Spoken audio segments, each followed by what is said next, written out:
Hello everybody, we are finally live. Alright, so let me just, I have my water boiling here, preheating the vessels.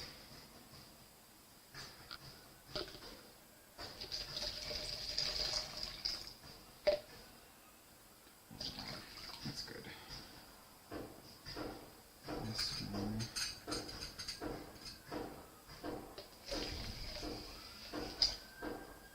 Go.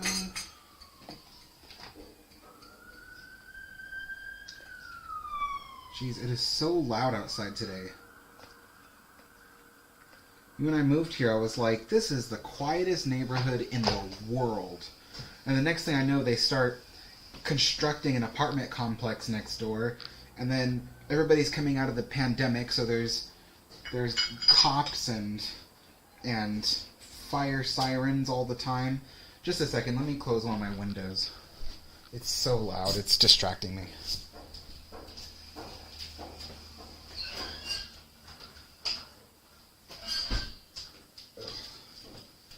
It's already kind of a warm day today, so the fact that I have to close my window is not a pleasant thing for me. Okay. I gotta move closer to this thing. Alright. Should be able to see the train in the background. Okay, where's my YouTube?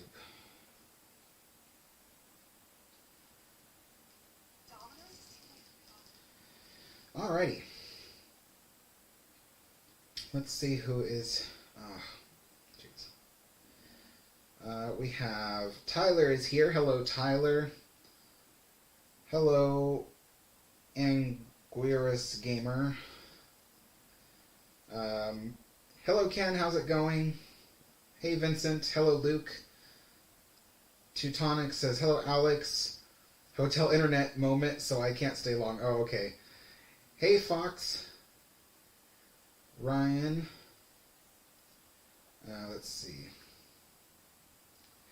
Derpy says, I'm joined on time for once. Hope you're having a good afternoon, Alex. I am, actually. It's a pretty good afternoon.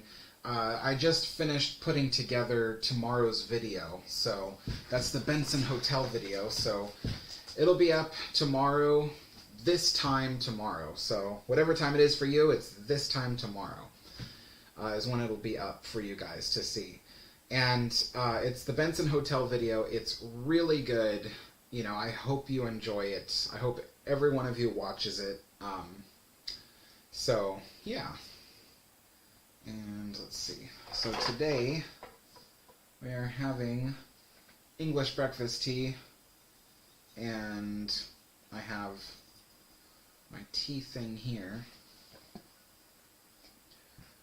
I'd say these are, yeah, those are pre-warmed.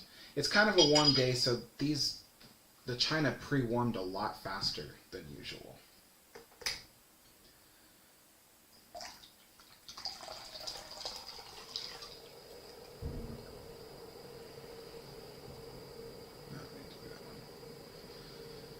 Alright, so, let me just pour this in here.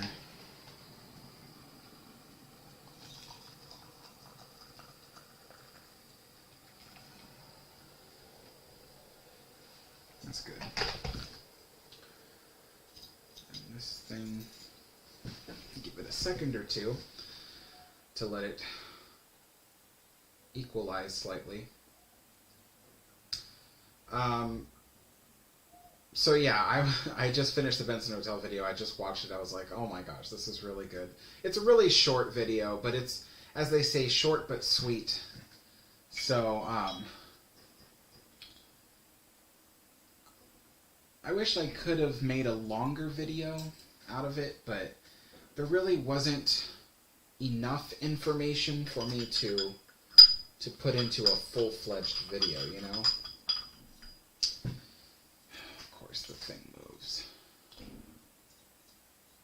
It never wants to sit in the right spot. There we go. Okay, so I need to refresh the chat because it's not showing me the latest. Alright. Disney fan says, in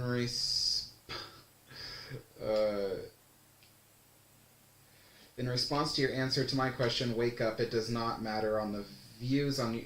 It does not matter on the views on your channel. You can still upload Disney videos no matter what.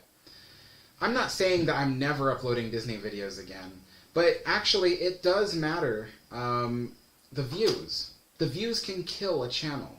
When you put up a video when you keep putting up videos that don't get views, the algorithm will start promoting other channels, not yours. So it actually does matter. I know it matters because I went through a whole year of that junk. I went through a whole year of posting Disney videos that were failing, one after another, failing. The views kept diving. I was losing subscribers because of that as well. I think at one point I lost 3,000 subscribers at one point. That was ridiculous. I had way less subscribers than I had now. I think I only had like 12 or 15,000. So when I lost those 3,000 subscribers, that was a major issue for me. So it does matter. You know, putting up videos does matter. And the views it really, really matters. It can kill your channel. I know because I've been through this twice on this channel. So, yeah. So it doesn't mean I'm not ever going to put up Disney videos. It just means I'm not putting them up on a weekly schedule like I used to. You know, the other thing too is it's difficult to make Disney videos now that I don't go there anymore. You know, I used to film stuff specifically for videos. Like, I would show people stuff in the videos that they've never seen before. You know, I'd point the camera at something that they'd be like, I never saw that in the ride before, and you pointed it out to me. It's because I was there. I knew what to look at. I knew what to point the camera at. And so that's kind of what makes my videos so different, is that people can see things they usually don't get to see. And so, being there is a huge part of that, and so without my ability to go to Disneyland all the time to film videos, it's literally even harder to make the videos than I used to. They would be super simple, and if simple is all you're looking for, then you can go to some other channel. Some other channel can do simple. I do complex videos, really detailed videos, so, it just doesn't work, It just doesn't work. Hey, James, how's it going?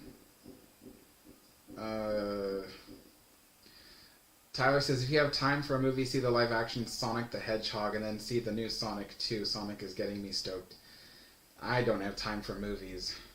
I eat, sleep, and breathe this channel, so I don't even watch movies. Let's see. Thank you, James. Hello, Queen Mary. Yeah, tea and crumpets. So this is what I have again today. This is crumpets. They're heart-shaped because I didn't have a circular cutter to cut them out. But if you've never had crumpets before, I know it looks unusually pale in the camera. That's because the camera's just very bright. But basically, they're for my American friends, they're like English muffins, except they're softer and fluffier. So they've got the texture of a pancake while still having the chewiness and the holes and the taste of an English muffin.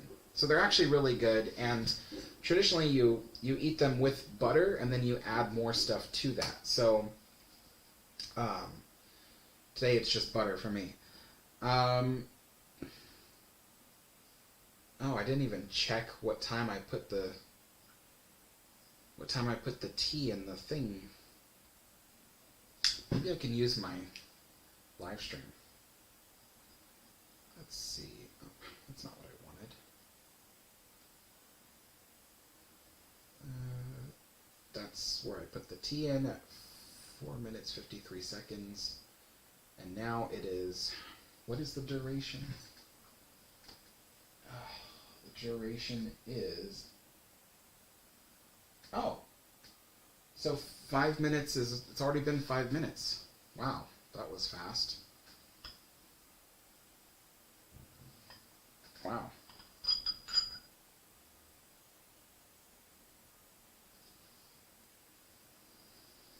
That's the first time I used my my live stream to see what time I put the tea in. I don't want to overbrew it, but yeah, it looks like I got that right. It's been a full 5 minutes, so cool.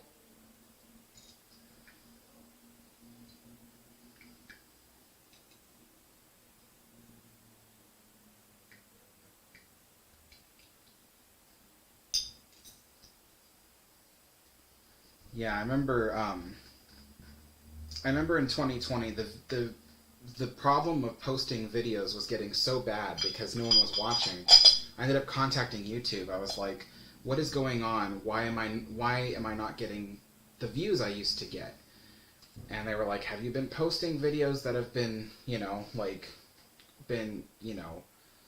getting new views? Because they're thinking maybe what's happening is the videos are getting the views from my channel, but not new views. But I was like, no, they're not even getting the views from my channel. So they were like, oh, well, then we don't know. Basically was their answer. They had a very long-winded way of saying that they don't know, but that's how it works with YouTube. So it really was a frustrating problem. Because, I wonder if he's still here. Let's see. What was the... Disney Fan 2005. So Disney Fan 2005, if you're still listening, I would love to post more Disney videos. I would love it. But like I said, it destroys the channel when I do it now. And I went through a whole year of that problem. It wasn't like I just woke up one day, Disney Fan 2005. It's not like I just woke up one day and was like, you know what, no more Disney. It wasn't like that. It took a full year. You can ask my friend Chris, who saw me struggle for a whole year. I said, what should I do? I'm not getting the views. No one's watching the channel anymore. I'm putting all this hard work. It was like something like 40 to 50 hours a week into making those videos. And then less and less people were watching. I was literally hemorrhaging money making those videos. And so, and he was just like, maybe you need to branch out. He's like, because it's just not, it's not enough. And I agreed with that. I was like, it's,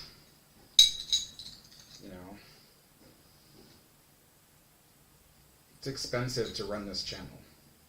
But I do it not just because I like doing it, but also because when I post successful videos, it makes up for the ones that aren't successful. So... But if I literally had to bear the full brunt of the cost of the channel without actually having successful videos, I don't think I'd even be on YouTube at this point.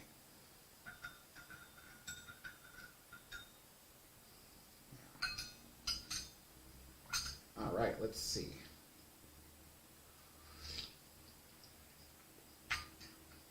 That's hot, but it's good. Let's see. Put that over here. Okay, so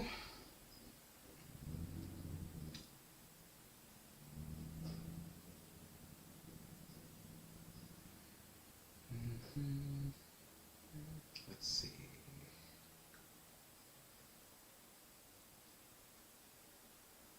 Luke says, have you ever done a video comparing the Olympic class ships? No, partly because I don't really know what to compare. I'm really not much of an expert on Olympic class ships, but also because I try to avoid the Olympic class ships altogether. And the reason why is because it's such a heavily covered subject that if I say anything, everybody in the chat will run circles around me with different facts. They'll be like, oh, you got that wrong for this reason, you got that wrong for that reason, you got that wrong for this reason. And there will be hundreds of comments like that. Scam callers. Yeah, sorry, I've been getting scam calls nonstop. So anyway, so yeah, I've posted videos on that, and then people will bombard me with corrections. And I'm just like, you know what? It's such a heavily covered subject that I'm so new to. I don't even want to touch the Olympic class at all. I've done video comparisons of Queen Mary to Titanic, and that was a little bit better because it was mostly about Queen Mary. But you know, when I did that iceberg video, I had so many people running corrections around me. I was like, you know, it's not worth it because a lot of these corrections, some people are correcting me with information that is like 30 years outdated. That's the funny thing. Is like some people are like, oh, you know, blah blah blah blah blah, and I'm like, that was a theory 30 years ago, and it's not valid anymore. You know, stuff like that. And so, yeah, I try to avoid the Olympic class ships. Hello, Conrad. How's it going?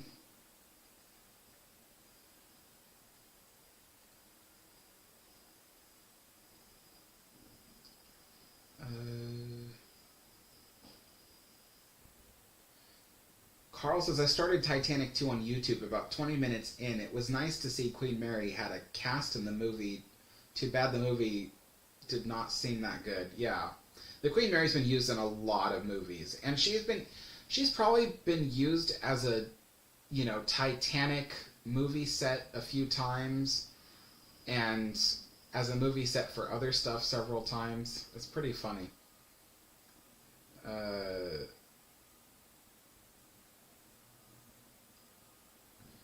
Hey, Tyler. Yeah, I saw your email. I didn't really know what to add to it, so that's why I didn't reply, because I didn't really know what to say. I was just like, okay, you know, but yeah. I'm not much of an Olympic class fan. That's the other thing, too, is like, it doesn't, the Olympic class doesn't spark my interest the same way certain other liners do, so, let's see. Hi, 61s. I wanted to say thank you so much for posting that people should like the video.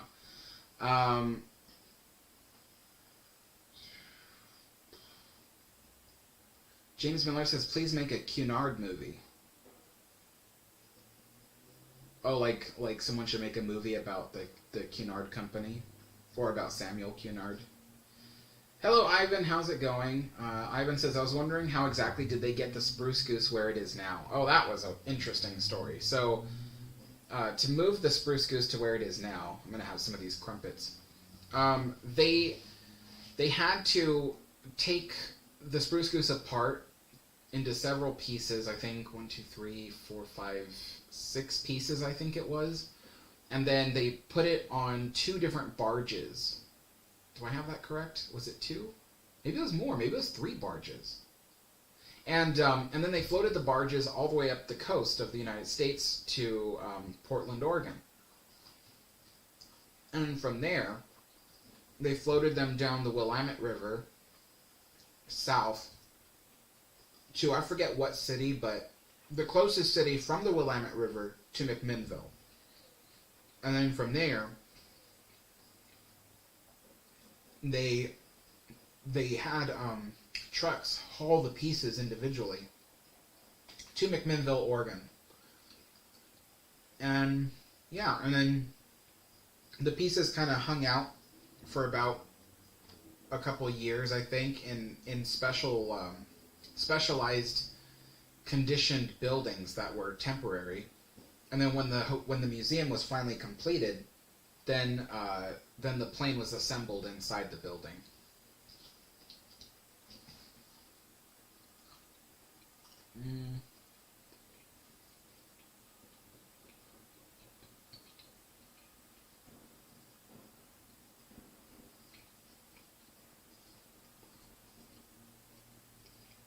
Vincent says, would you make a video comparing the Queen Mary to the Queen Elizabeth?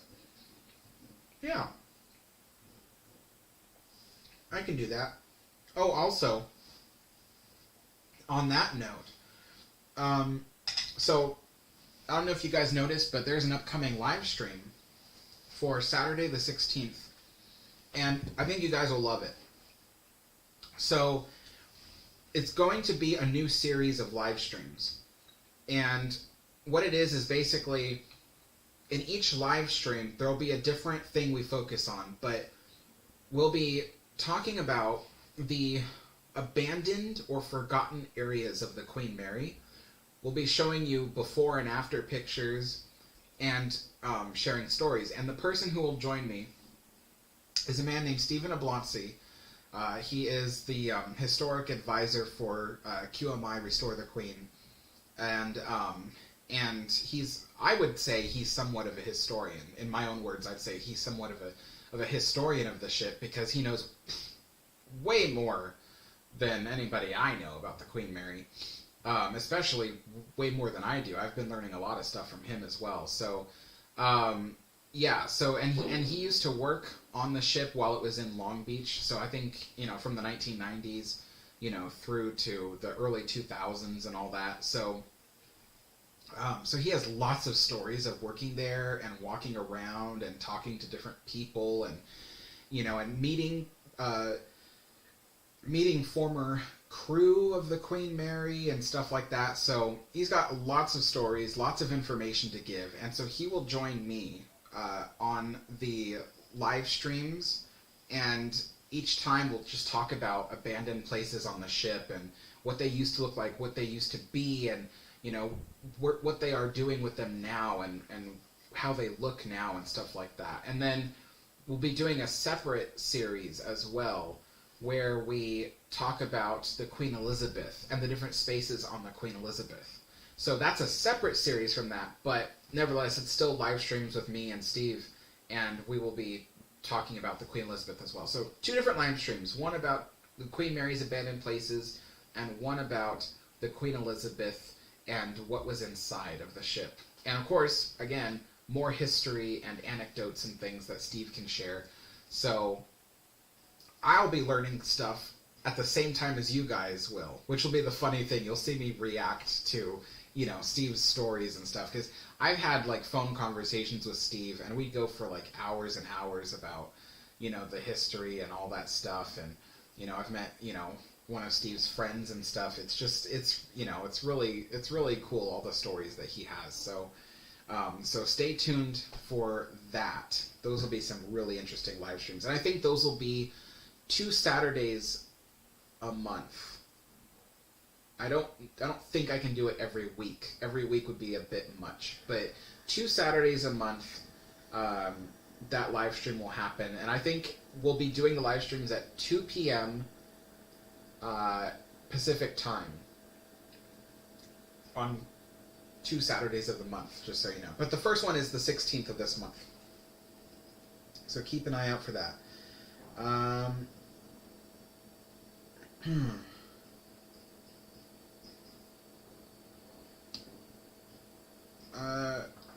RMS Queen Mary says, when did the Queen Mary retire? She retired in 1967. Ryan says, love relaxing with your tea time. Thanks. So do I. It is very relaxing for me too.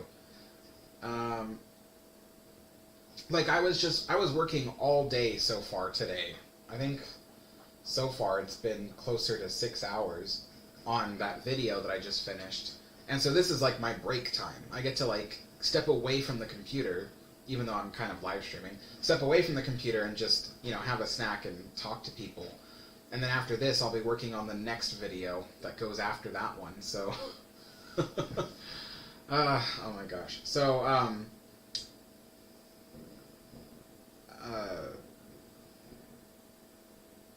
Carl says, can you name me another Queen Mary movie? I don't think there are any movies about the Queen Mary, to be honest. There's various documentaries, but movies, no, unfortunately. I wish there was. I wish there was a James Cameron style movie for the Queen Mary. One that gets a lot of attention, but unfortunately there just aren't. And part of the reason is because the Queen Mary never had a major catastrophe like Titanic did. So it's sad the way that society is. It's something only gets famous when it's gone, Let's see. Robert says, there was a trailer that just came out last week for a new movie called Titanic 666. Queen Mary was used as Titanic again. Who's gonna notice one missing funnel? Yeah. Exactly. Yeah, Titanic 666. I know. It looks absolutely terrible. Luke says, if the QE2 was still in service today, would it be more popular or less popular than the Queen Mary 2? Well, I mean, there was a time when the two ships overlapped, because the Queen Mary 2 was put in service in 2004. QE2 didn't leave service until 2008, so there was 4 years where they overlapped. And I don't know if in those 4 years QE2 was more popular or not. I would have to see the statistics, the surveys of the passenger count and all that. But if somebody knows that in the chat, let me know. Was the QE2 still more popular than Queen Mary 2 in those 4 years she was in service? I'd like to know. Let's see. RMS Queen Mary says, why did the Nazis hate the Queen Mary? Well, for a lot of reasons. One, she was extremely accommodating to her Jewish passengers, and of course the Nazis blamed the Jews for various political and economic things. But the other thing too was that the Nazis hated the Queen Mary because it could haul, as many as 16,000 or more troops, which helped, the Allies to win the war. They knew that the Queen Mary and Queen Elizabeth were two ships that were formidable because they could transport so many troops at the same time. So that's why.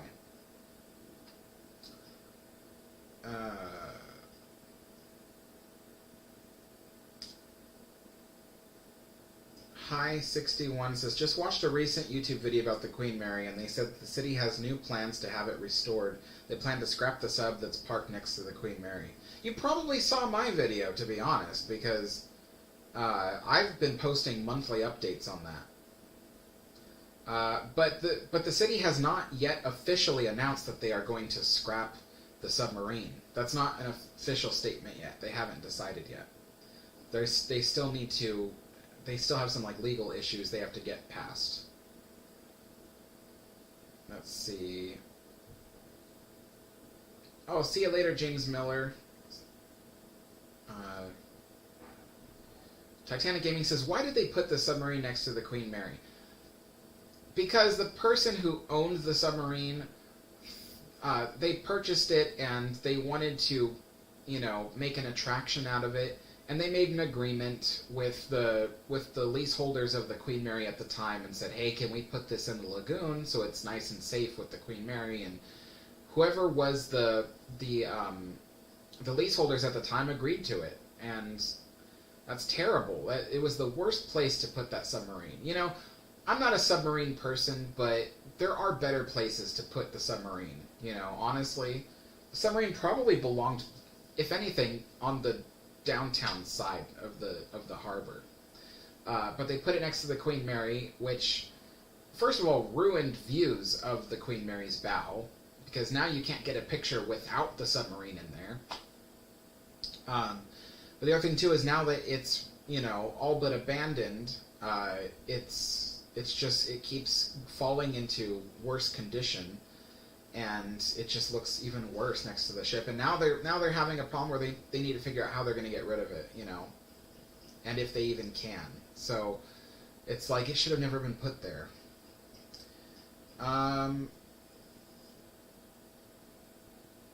Cunard says, I am finishing a biography on William Francis Gibbs, who designed the SS United States. Like Wozniak at Apple, he was self-taught. He fell in love at 8 when he saw the St. Louis launched. Okay. Wow, that is buttery.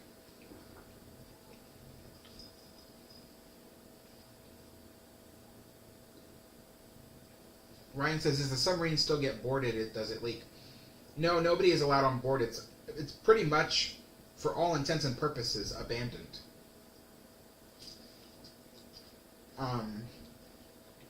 As for whether it leaks, well,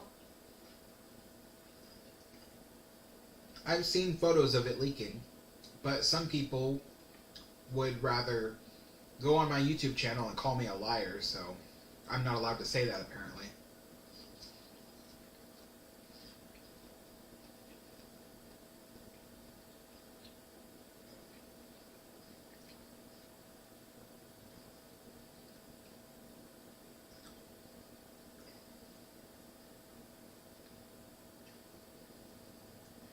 Adventures of the Stone says, "Hey Alex, we just got the mail and the book you recommended arrived today. RMS Queen Mary, Queen of the Queens. Can't wait to dive into it." Oh, it's a great book.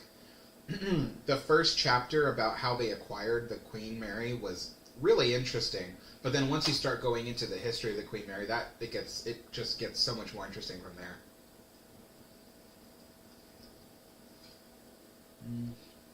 Let's see.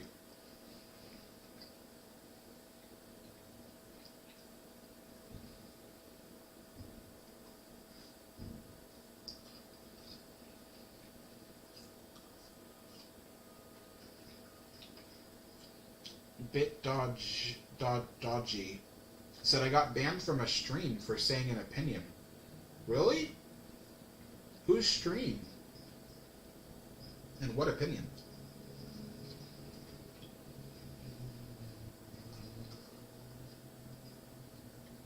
Vincent says, "On the note of your Saturday live streams, would you ever consider doing a collaboration with another YouTuber like Historic Travels, Sam?"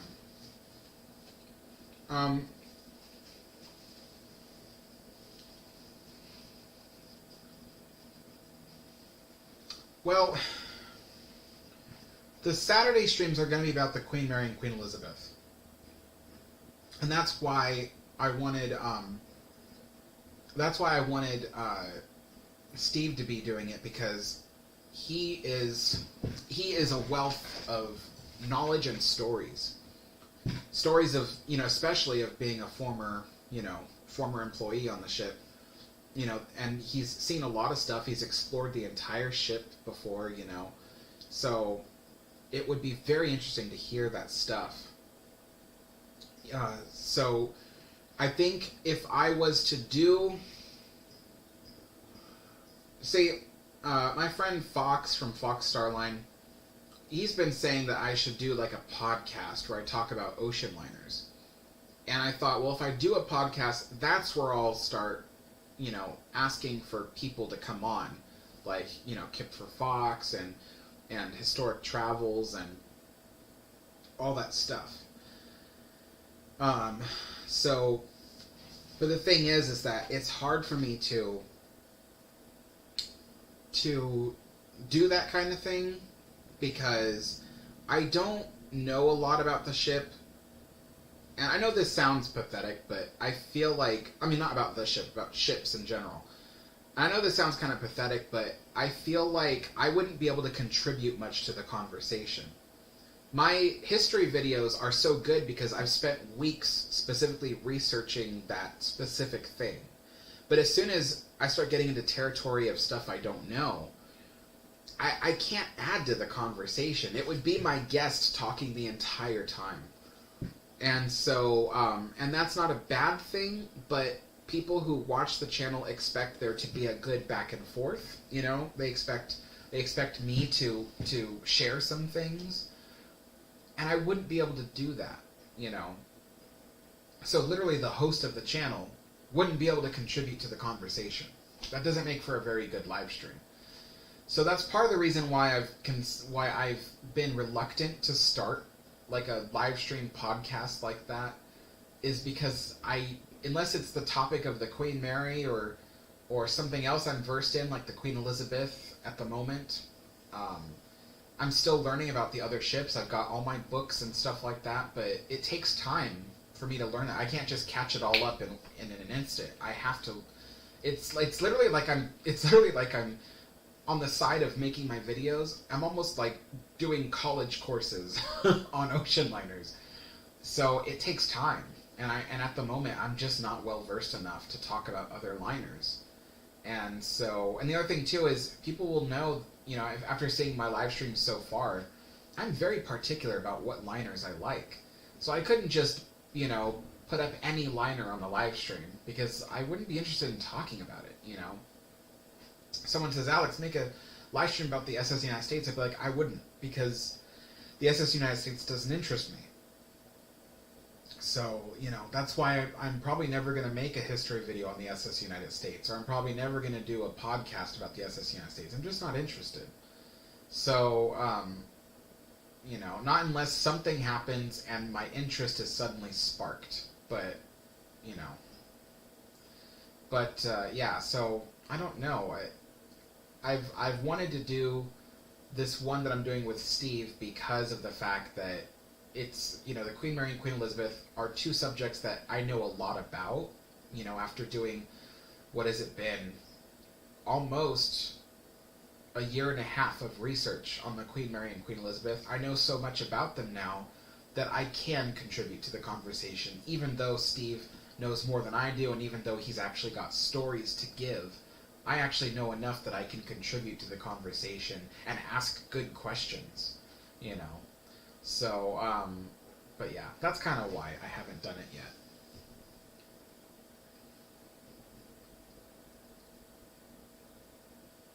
James Miller says, is the QE still somewhere? No, it's been completely scrapped. Robert says, about QE2 being more popular than Queen Mary 2. Just because our Queen Mary's 2 higher passenger capacity, she was more popular than QE2.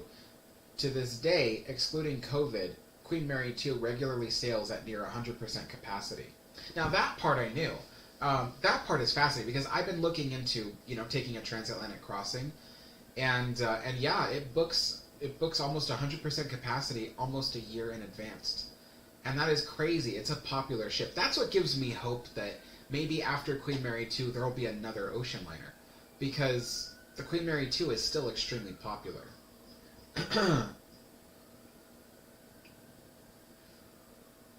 Pi 61 says, I'd give the sub back to Russia.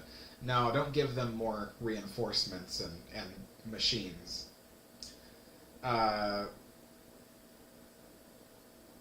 Little Gamer says, what would happen if the Queen Mary sunk in World War II due to a torpedo barrage?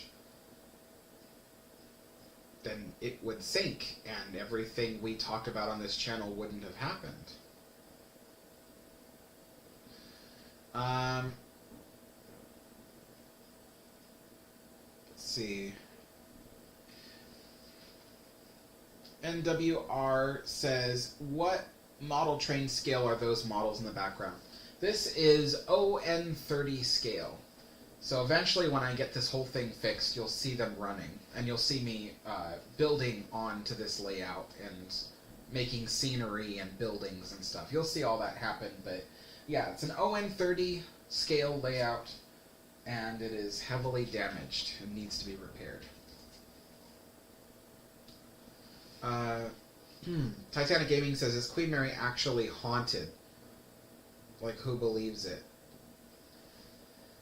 So, this is my really complex answer to that, because I don't have a yes or a no for you. But what I will say is, I am a person who believes I've seen and experienced paranormal activity in the past.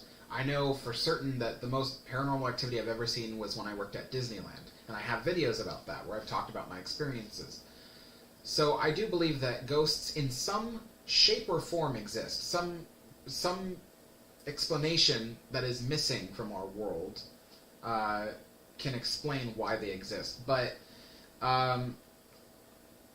as for on the Queen Mary, because I believe in ghosts, I can't say no, but I will say that I don't believe nearly most of the stories I hear about them. I believe the stories that my friends have said, because a lot of them have normal stories, like stories of like, oh, I felt a hand on my shoulder, or stories of, oh, I saw someone walk that way.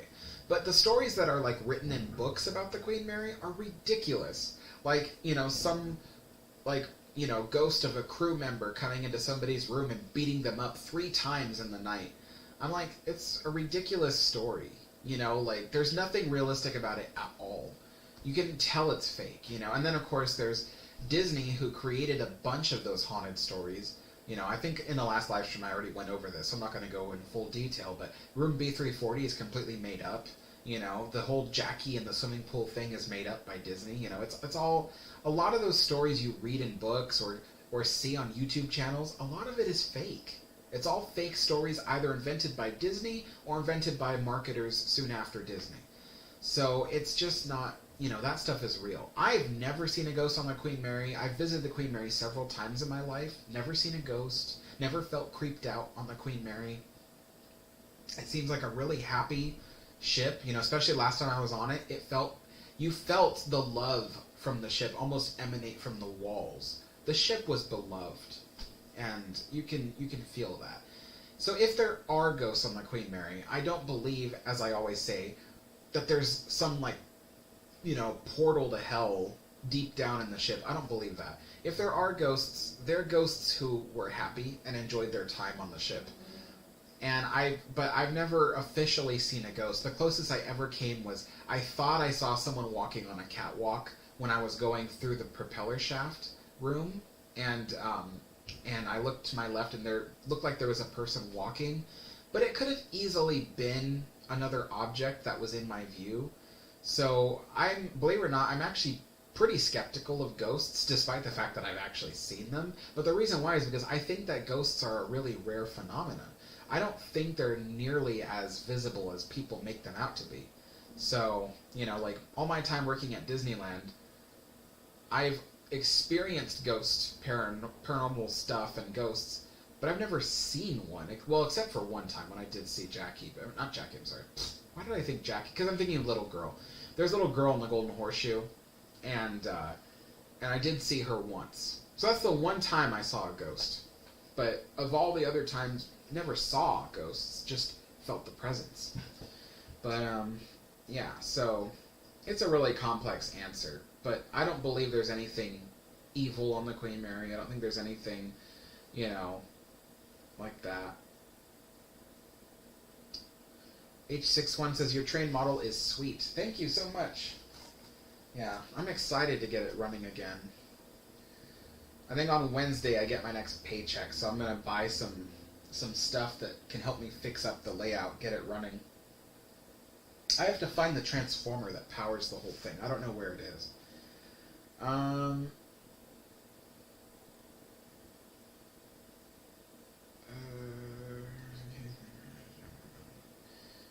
John says, could you see a scenario that has the Queen Mary encased in concrete, a la Japanese battleship IJN Mikasa in Japan? No. The only scenario I could possibly see that in is if the Queen Mary was in, the UK or something like that, and maybe she was encased in concrete. But, no. I don't see that happening. One thing, because she is way bigger than any of those ships that are put on land. Any ships you can think of that are put on land permanently, as a permanent tourist attraction sitting on solid ground, don't come anywhere close to the size of the Queen Mary. She's really, really big. There is a lot of weight pressing down on her hull from the structure of the ship. And the Queen Mary, she can last, several months in a dry dock, but she was not meant to be permanently on land. And she especially cannot be permanently on land in Southern California. And the reason why is because of the earthquakes. Now, the earthquakes will not make the ship fall apart, but it can lead to issues that will make the ship fall apart. The earthquakes can loosen her rivets, and if the rivets keep loosening and keep loosening and keep loosening, you might get structural issues, sagging and stuff like that. And then, of course, the earthquakes will cause other kinds of damage. Stuff that will permit stuff that will permit rainwater into the ship. She's already leaking from normal rainwater issues. But being on land, she'll shake and she'll move in all sorts of ways that will create more openings for rainwater to get in. So that's another issue. She's not built for the sharp shaking that earthquakes have. The ocean is what she's built for. She's built for the crazy rolling of the sea, but nevertheless, the rolling on the sea is still not as sharp as an earthquake. So, so she's meant to flex and stuff, but not to the degree that earthquakes cause. So that's the other thing. So both her weight and the earthquakes would be a major factor in the reason why she is not on ground. She has to be floating in the water. It's the best thing for her. Could they build her a pool where she floats in fresh water? Yeah, I can see that happening. It would be really expensive and almost pointless. The truth is, the Queen Mary will last just fine in salt water if they take care of her. If they periodically take her to a dry dock to get her hull cleaned and repainted, patch up any leaks that may form, that kind of thing, she'll be fine. She has a sacrificial anode cathodic system, and that helps with the salt water degrading the hull. So those zinc plates will absorb that kind of damage instead of the ship, and so she'll be just fine in salt water if they take care of her. So she doesn't need the expense of being put on land and then taking care of her despite the earthquakes,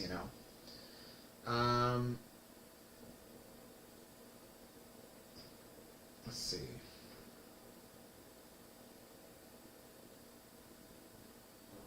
MWR asks again what model train scale those are. I already answered the question.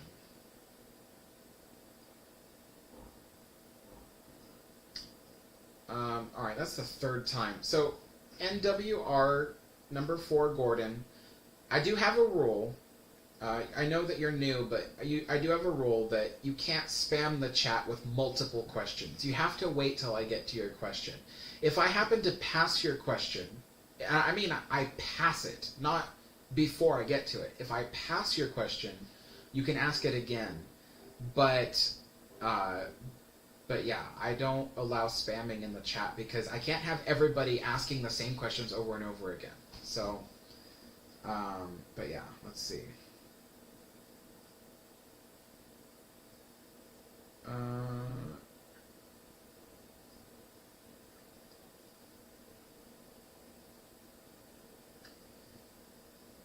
Titanic says, was SS Normandy inspired by Queen Mary? No.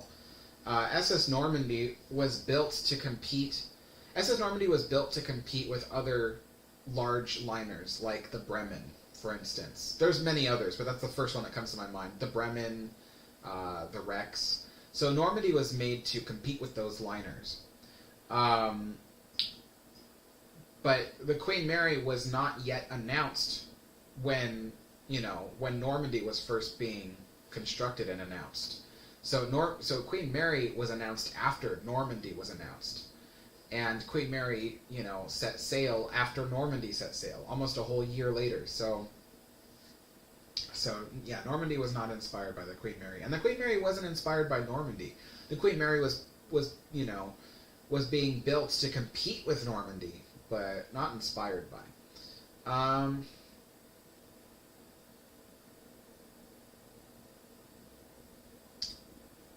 Gaming with Kim says, is it a good idea to go drop off water to the fire department?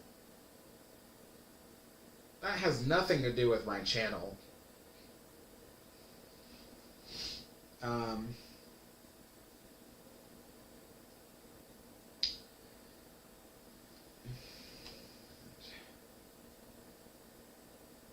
So...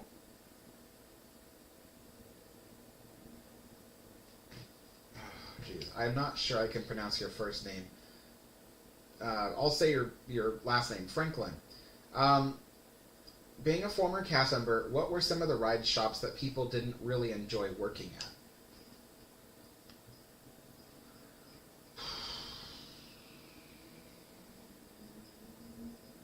I mean...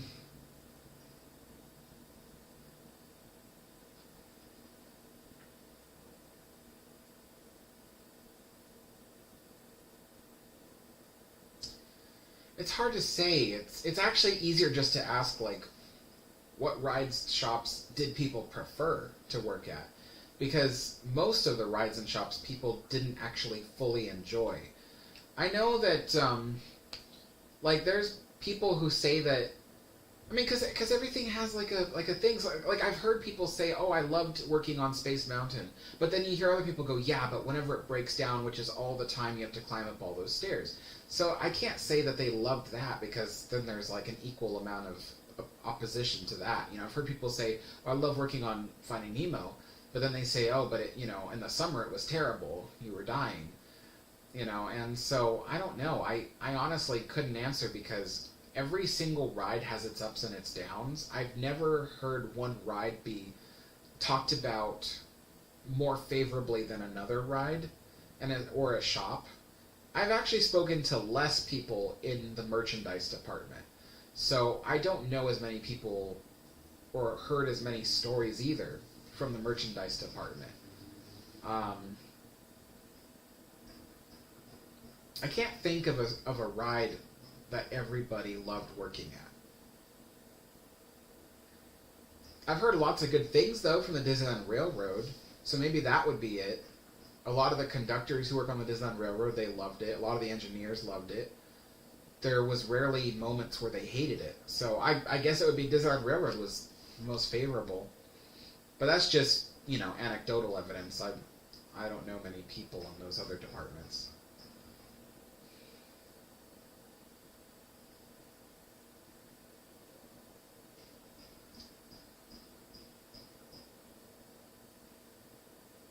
Let's see.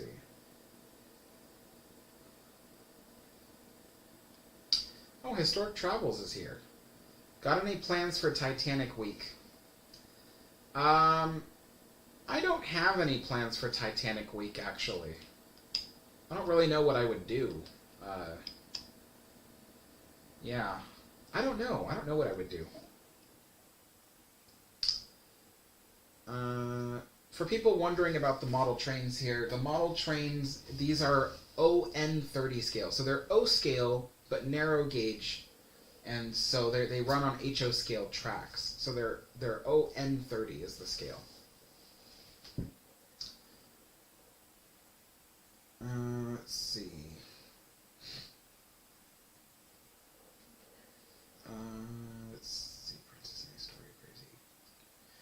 Carl says, just watch the SS Princess May story. Crazy story. Yeah, I wanted to cover that, but then someone posted a video around the time that I wanted to cover that story, and then I was like, oh, now I can't post a video on it.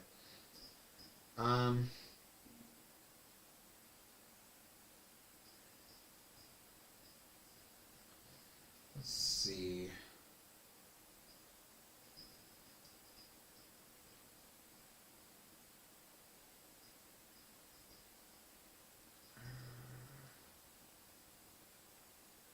Jedi Mar says, hi, Alex and friends. Hello, Jedi Mar. Tyler says, as stated, I've seen ghosts every time I visit Queen Mary. Did you know that a crew member was crushed to death? I think his name was on the list. Yeah, John Petter. Yeah, I know about him. Nobody knows exactly why he found himself in that situation. They have speculation, but they don't know for certain. Nobody knows for certain.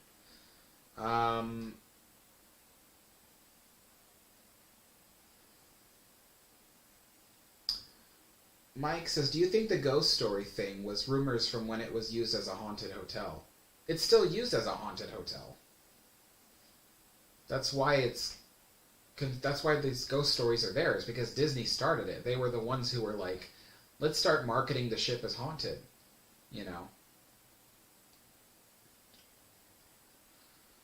High 61 says, I want to see the Titanic exhibit in Las Vegas. That would be dope. Yeah, I've seen a few Titanic exhibits in my life. Pretty cool, actually. The last one I was at was in the city of Buena Park, California. They were stopping... it was like a traveling exhibit, and that's where I got my first class plate from.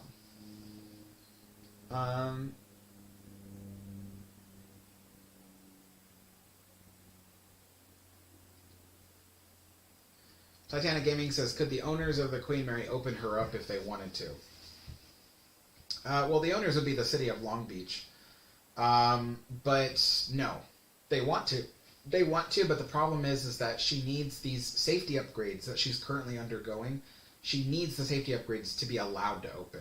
There are, there are government entities that are in charge of making sure that the ship is safe to be on, and she's not considered safe to be on right now because of the various issues they need to fix. So,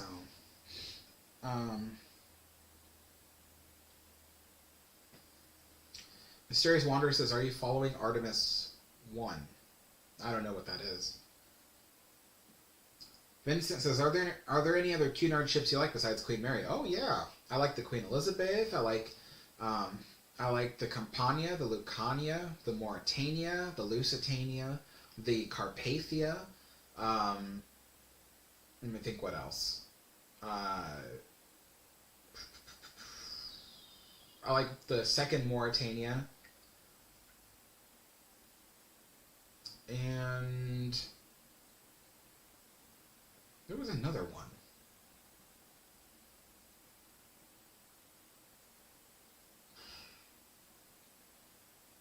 I don't think it was Sylvania. I don't like Sylvania that much. There was another one. I can't remember off the top of my head.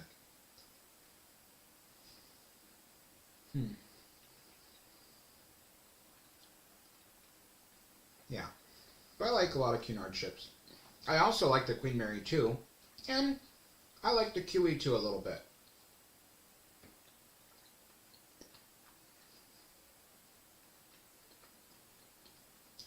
Matthew Mahoney says, "Why don't they build a dry dock around Queen Mary?" Well, they have thought about it. But they can actually make more money by building a separate dry dock. So right now they're looking into building a separate dry dock.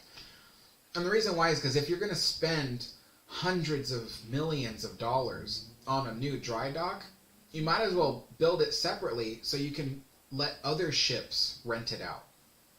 Because that's how dry docks make their money, is when a ship needs to be dry docked, that ship pays to use the dry dock. And they pay a lot of money. So that's why they're right now looking at building a separate dry dock nearby. So that way the Queen Mary can be serviced there, but whenever she's not in there, other ships can be serviced in that dry dock. And so, yeah. That's why they haven't built one around her, is because it's basically just a better idea to build a separate one.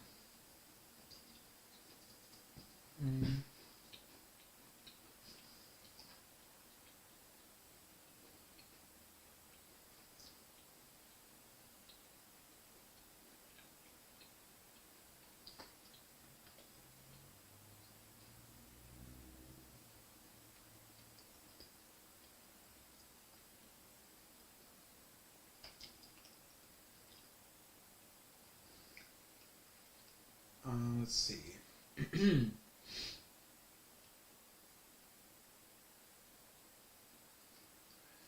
Titanic Gaming says, "Alex, do you have a Discord? If you do, can you send me a link to the chat? I will join in." The Discord is only available to people who are joined on my archivist tier of my YouTube channel or my Patreon. So, yeah.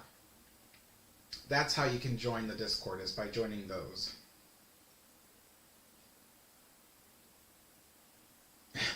Jeffrey Charles says, "All the ads I'm getting on your channel are for Norwegian Cruise Line." Maybe it's just me. No, it happens. When you watch ocean liner stuff, you get ads for cruise lines. It's really funny. NWR number 4 says, "What's your favorite steam locomotive?" I don't... well... It would have to be Disneyland's EP Ripley, number 2.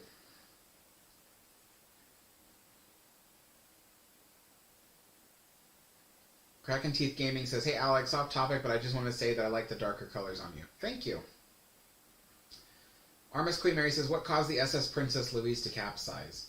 I feel like you asked that on my last live stream. The simple answer is nobody knows for sure. That's the simple answer.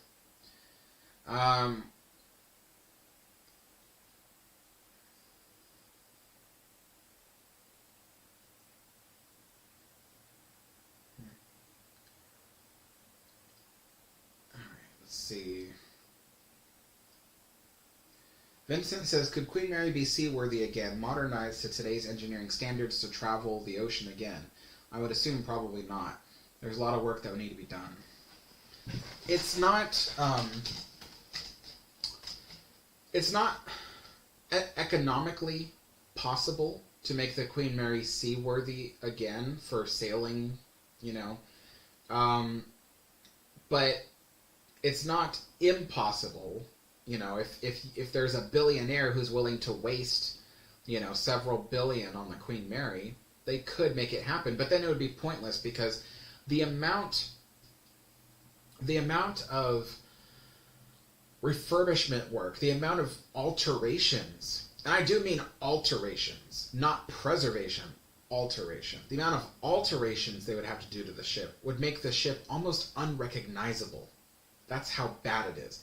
Literally all the wood in her interiors would have to be removed. And that's what makes the Queen Mary, is her wooden interiors. All of it would have to be removed. That's one of the things. Structurally speaking, she would need to have a bulbous bow installed. That's one of the newer requirements, is a bulbous bow must be installed. She would have to have her bridge completely redone to fit all the navigation equipment that is required on ships these days. So the bridge would be unrecognizable both outside and inside. There's issues with her shear and the way that she holds passengers. That I wonder what's a simpler way of how I'm trying to put it. She's not ADA compliant, so. And the shear is a little part of that, too. The shear creates issues where, in some cases, you have elevators where you get off the elevator and you have to go down a few steps. And that's not ADA compliant.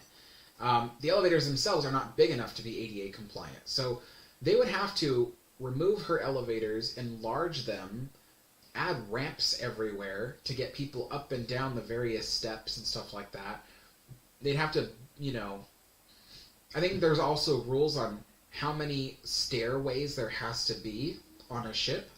The Queen Mary does not meet that requirement anymore, so they would need to actually carve holes through the ship to add more staircases.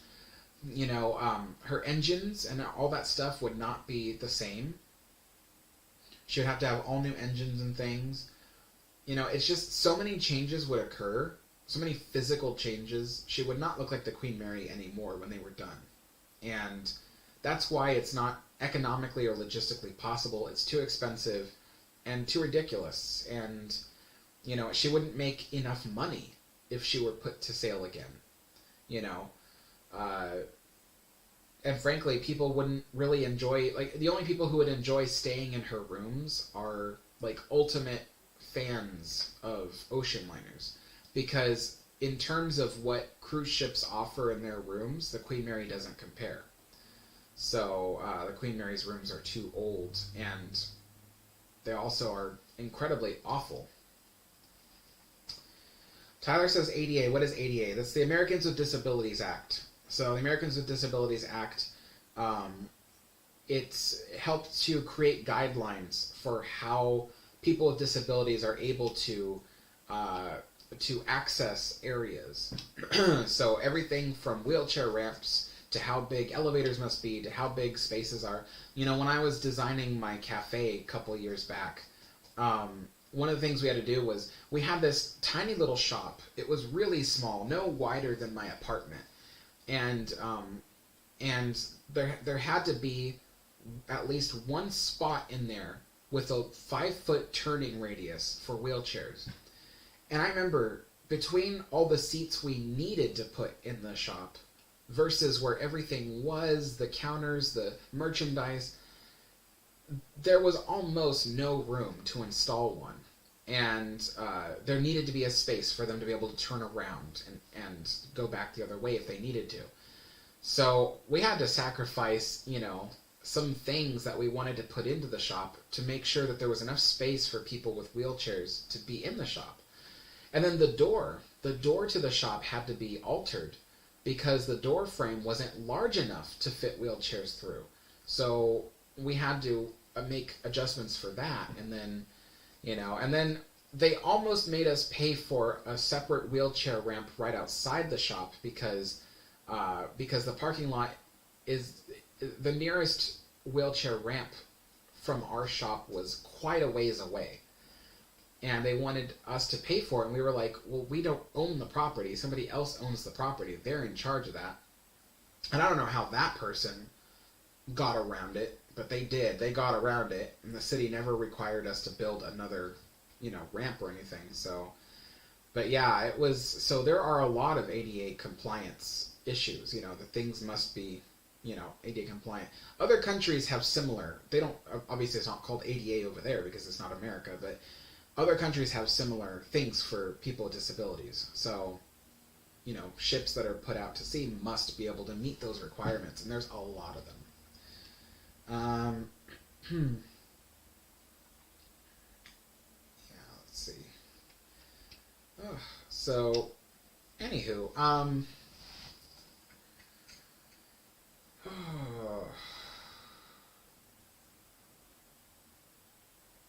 trying to think of, what else I could...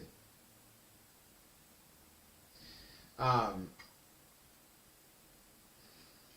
yeah, you're welcome, Tyler. I really miss the Queen Mary. I really wish that I could be there right now and be on board the ship. Alright, see you later, RMS.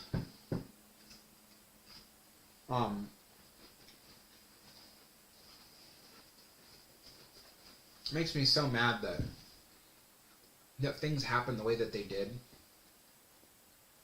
But Vincent says, I think the Queen Mary is better off as a hotel now that you mention everything she needs to be compliant with. It's like a time capsule being preserved in the best way, which is thankful they're doing it.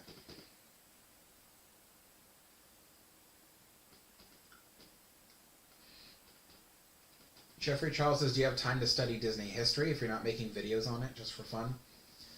Not really. Well, first of all, I've learned everything that I think I can possibly find on, Disneyland. Disneyland is the subject I always cover, so it's not like I really ever cover anything else other than Disneyland anyway. But I already know everything that I can find. There's no new information out there. I would say the last 4 years that I've done research on Disneyland, I never found anything new for 4 years. Because I've just done so much research my whole life. I spent all my life researching Disneyland. And I just learned everything that you can without having direct access to somebody who, helped build the darn place. So, yeah, I'm all spent out of that. But I don't even have time for that anyway. Right now I'm reading 4 different books on ocean liners in order to catch up on other ships, because everybody on my channel wants me to cover more ships, other ships and stuff. So I'm trying to learn those ships and understand them better. So I don't even have time to research Disneyland anyway.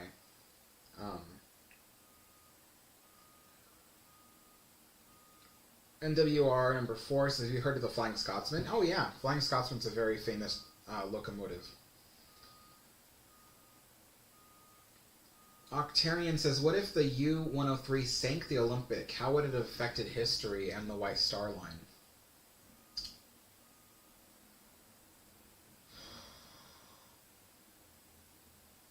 Well, all I can answer is that it would have affected White Star Line pretty badly. That was their most successful ship at the time. That would have really hurt their business. Because after the war,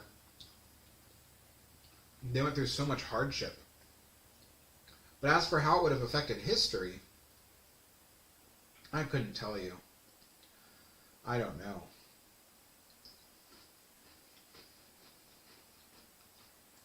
To be honest, I know so little about the about the Olympic class ships that I don't even know the significance behind the U-boat 103.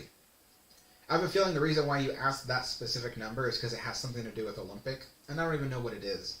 So that's how little I know about the Olympic class. So that's why I tell people, like, don't ask me about the Olympic class. You know, it's other people know so much more about it than I do. I'm the wrong person to ask, honestly. I had Historic Travels in the chat. He's the person to ask about that. He knows so much about the Olympic class. I know nothing. I know that they were interesting looking ships. That's as far as I know.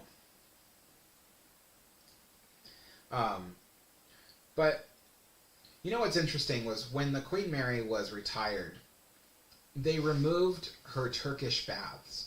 Now, for those who don't know, the Turkish baths were popular, kind of like older versions of what we might today call like a ship's sauna or spa. So the Turkish baths on ships were kind of like spas. And they removed it on the Queen Mary when she retired.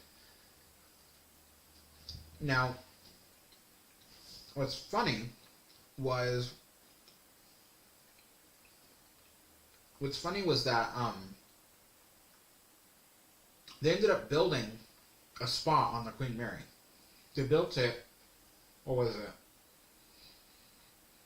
Almost 3 decks up on main deck, which is ridiculous because the original Turkish bath was on C deck, after the war it was called R deck.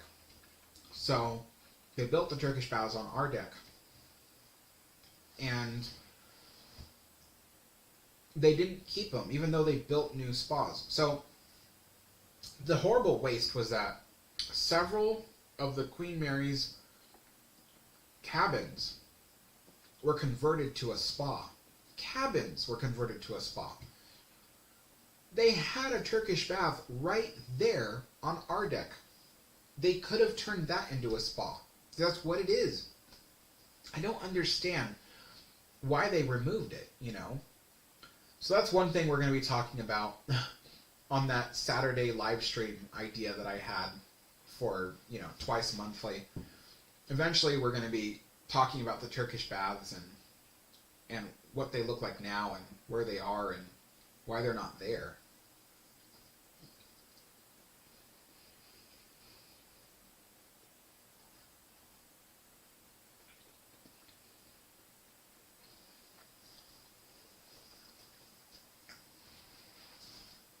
Vincent says, why did they retire the Queen Elizabeth II?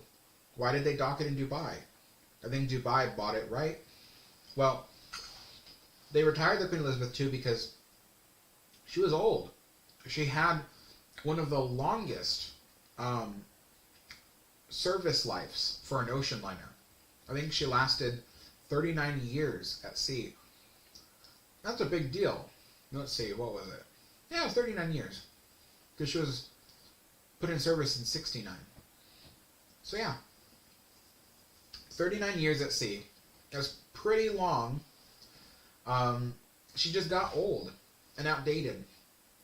She didn't have enough balcony cabins for her cruising duties. People these days, they expect certain things out of their experience on a ship. And so that's part of the reason why I tell people the Queen Mary herself, the original Queen Mary, would not make for a very good, cruise ship today.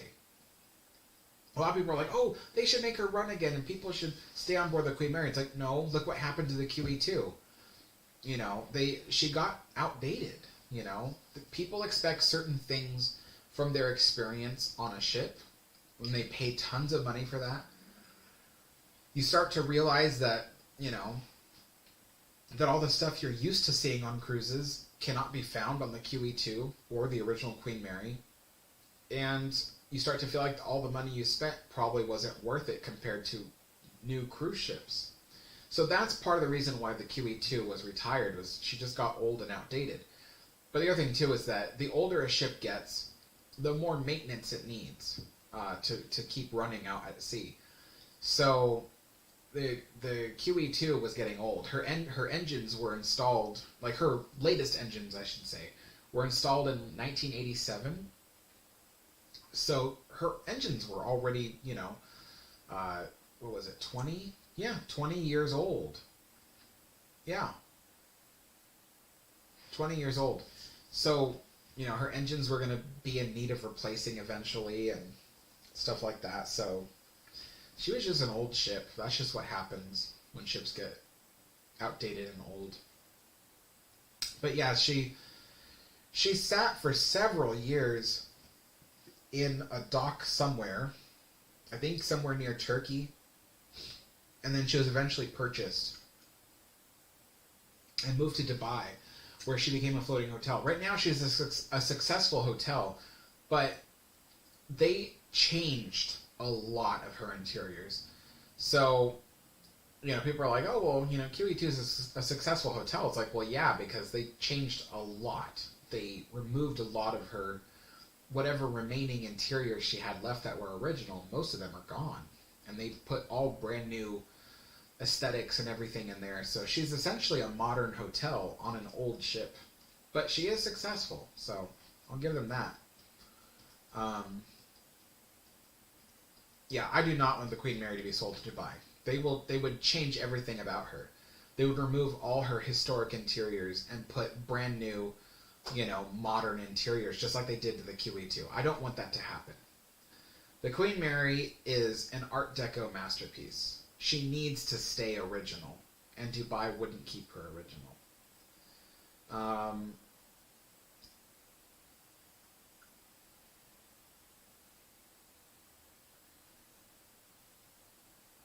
Octarian says, imagine if an ocean liner from the 1800s somehow made it to 2022 as a cruise ship. Huh. I don't know. I don't think that would happen. S. Karthik says, one of the things which I hate about ocean liners in the first half of the 20th century is that the sinks or wash basins between the bunks. That's a ridiculous design. Yeah. Those cabins were often just a square, and so they had room for the bunks, but there was no room to install like a corner where there was a sink or anything. They had to put them between the bunks. Yeah. I can't imagine sleeping in one of those staterooms, like I've seen pictures even on like Aquitania and Mauretania and Queen Mary and Queen Elizabeth. They have those rooms that have those special bunks with the thing in between it, and you wash your hands and stuff there. I couldn't sleep in one of those rooms. Too small and too cramped. Not that people had much of a choice. I mean, most people who stayed in those rooms because they had to. But yeah, I couldn't imagine. And not a lot of them were very comfortable. So I was talking to some friends about this the other day. So a lot of the third class cabins on the Queen Mary, there were a lot of them located on, back then it was called C deck. I think there was some on D deck. Yeah, there was some on D deck. Today those decks are now D and E. Yeah, those decks today are D and E. But back then when they were C and D, not to confuse people, those were like the two lowest decks you could have in terms of passenger accommodations. Give or take a deck or so. But anyway, the point I'm trying to make is that if you were at that lowest area, your rooms were like right above the boiler rooms. So your rooms were hot. And there's old footage of like people, there's old footage of like the Queens coming into port, and you can see wind scoops out of people's windows. And the reason why is because even though it was like winter time, those cabins, those third class cabins, were right above the boiler rooms, so they were hot, even in winter. And so people who had portholes, they would like put wind scoops out their portholes, and the ship gave out wind scoops, so they weren't necessarily what do you call them? they weren't necessarily like just improvised. The ship actually had wind scoops that you could ask them, hey, can I get a wind scoop to put in my porthole to get air? And so they would give you one. So yeah, I would have not wanted to stay on one of those cabins.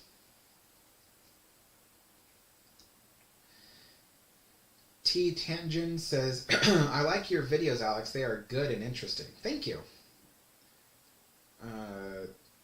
Tangent also says they should give the Queen Mary back to the United Kingdom. Yeah, I mean, you know, my friend Steve said it best. He says the United Kingdom is not very good at preserving historic ships that are post-war. They tend to get rid of a lot of post-war ships. So I don't know. It's like that saying, the grass is always greener on the other side.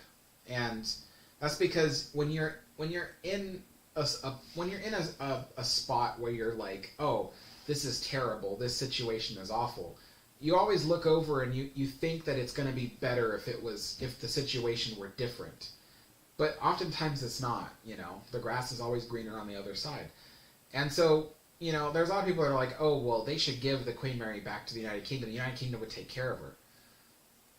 I mean, the United Kingdom, there's more people there who would want to take care of her. As for if she'd be successfully taken care of, it remains to be seen. I don't know. Yeah, they take care of a lot of old ships, but so does the United States. The United States has plenty of old ships that they take care of. But the Queen Mary is...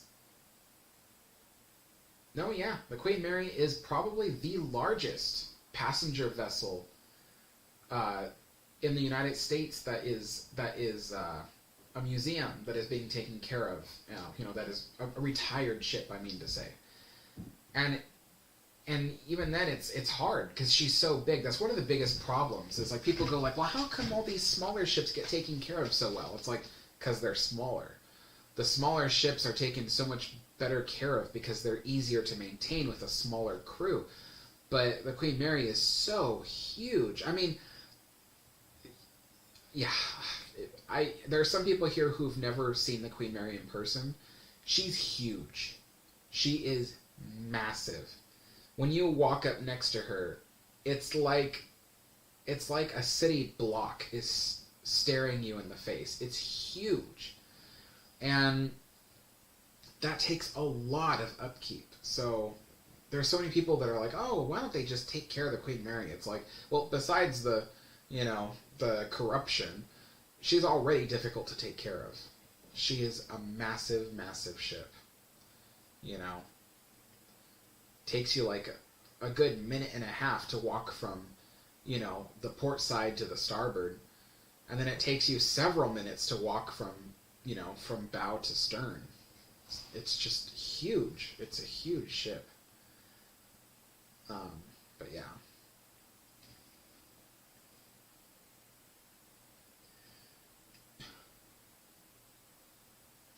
I have a question for you, Mysterious Wanderer. Are you a fan of the Queen Mary? The reason why I ask is because I see a lot of your comments, and they're usually very negative towards the Queen Mary. So I'm actually curious what your thoughts are. Now, I'm not going to judge you. I just want to know. I'm curious to know what your thoughts are because usually when I read people's comments, there's like, I have an interpretation of the comment, right? Someone gives me a comment and I can either see that they're supportive of something or against something. Your comments are one of those comments where I have no idea. So I'm actually really curious because that would help me to understand what you mean by the comments. Obviously, if you don't like the Queen Mary and you want to see her scrapped or sold or whatever, that's your opinion, and you know I'm not going to judge you for it. I don't agree with that opinion, but I mean I'm not going to judge you for it. But it helps to understand your message. Let's see, who else is commenting?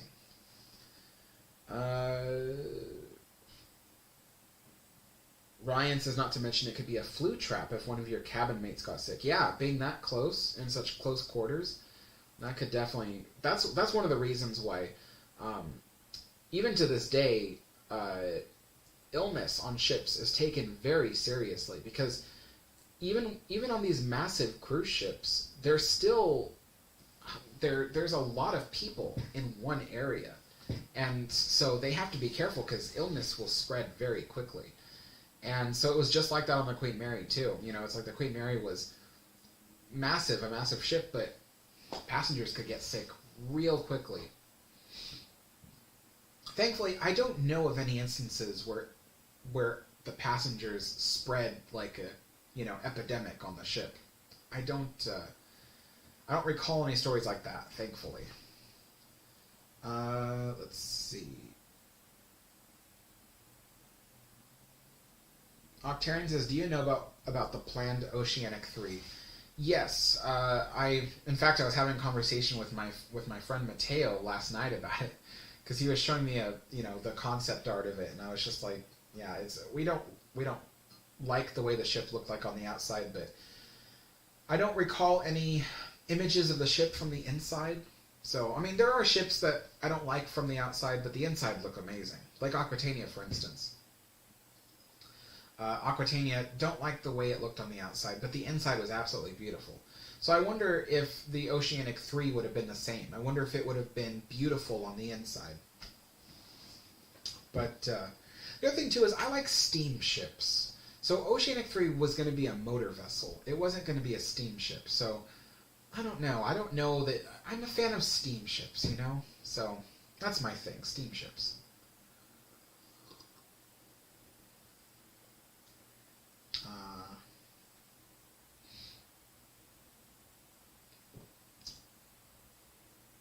H61 says, the Queen Mary is basically a floating city. Yeah, she was. Much less now, but yeah, definitely back then. If you can imagine it, the Queen Mary, she had places to do banking. She had places to, to do your travel booking. You know, she had all kinds of kitchens and electrical plants and water softening plants and air conditioning plants. She had places to keep your dog. She even had a garden on the sun deck. A garden for, like a greenhouse for growing plants for the ship, which I want to do a video on that. So I'm right now in the process of figuring out how to find that information, because I have looked and looked. There is no pictures of Queen Mary's greenhouse. But I know some people who might know where to get those pictures. So I want to do a video on that. That'll be interesting. But yeah, she had greenhouses. You know, she had all kinds of restaurants and stuff. She had 2 different hospitals. You know, she had an isolation ward, but she also had a regular passenger hospital. It's amazing. You know, there was it goes on and on and on and on. But she was like a floating city. She had everything. It was just crazy.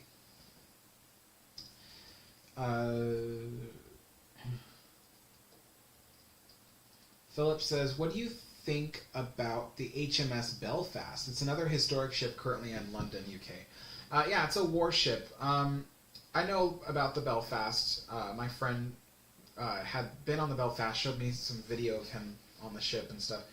I'm not much into warships. I'm really into ocean liners that are powered by steam, that were built between 1900 or 1890s, I should say, 1890s and the late 1930s, which is very specific, I know, but that's just how I am. So I'm not much into warships. I can appreciate the HMS Belfast for what it is, and yeah, I would take a tour on the HMS Belfast, but I don't see myself obsessing about it the way I do with other ocean liners.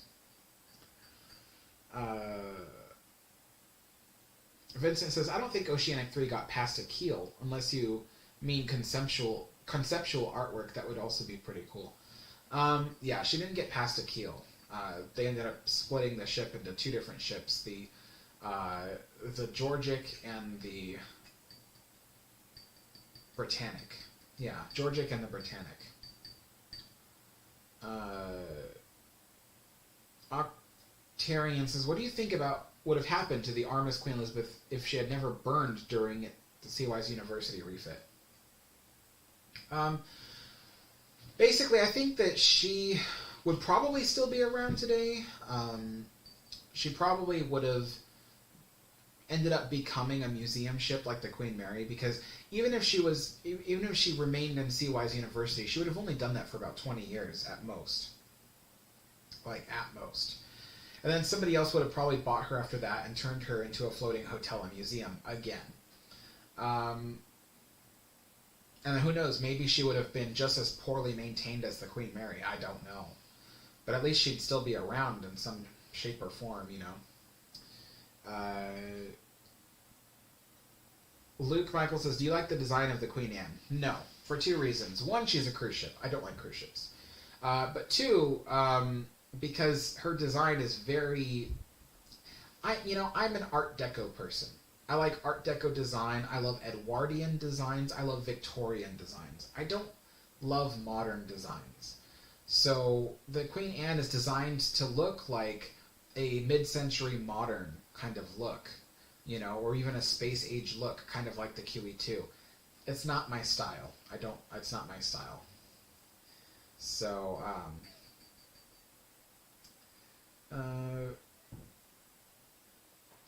NCC says, also, a visit in 2001 to the Queen Mary. Man, that Ghost and Legends tour was corny. Yeah, I agree. It was really cheap and corny. It was just... I remember being in the boiler rooms and going like, wow, you know, this is really stupid. You know, I used to, and when I was younger, I used to design haunt mazes. We had a little non-profit organization where we designed haunt mazes for hospital patients. Because hospital patients are overlooked during Halloween time. You know, they're stuck in their hospital rooms. So we used to have this hospital that would ask us to design. We would design haunt mazes specifically so that way their patients would be able to access it. And so we used to design stuff like that. So like we know, you know, we knew what looked good versus what looks cruddy, you know.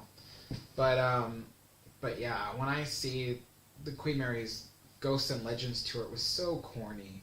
Even as a kid, I saw it, and it took you into the swimming pool, the first class swimming pool, and I was just like, you know, it just goes back to my conversation about how the ship has so much more to offer that it's ridiculous that the Ghosts and Legends tour gets so much attention. Like, the ship is, there's so many interesting stories just in every little nook and cranny of the ship. You know, in the same way that you can, you know, spread warm butter in a crumpet or an English muffin and it seeps into the nooks and crannies, the history has seeped into the nooks and crannies of the Queen Mary. There's so much stories and little known tidbits and interesting information. But the public is only obsessed with ghosts. You know, we gotta try to change people's perspective on that. That's one of the reasons why I've started making videos on the Queen Mary. That's why I have so many videos on the Queen Mary, is to show people that there's so much interesting information and history on the ship that it just blasts the whole ghost thing out of the water. It is much more interesting than ghosts. So, yeah. Let's see. NWR says, do you know about the Eppleton Halls story? I know a little bit about it, but frankly, I'm more of an American locomotive person. T. Tangent says, I like the Queen Mary's bridge and pool room and dining room. Like the Queen Mary's bridge, pool room, and dining room. Oh, yeah, yeah. Oof. I wish that people could see what the third and second class dining rooms look like. That's actually going to be the topic of the live stream on Saturday the 16th, is the dining rooms and what they looked like before, what they look like now.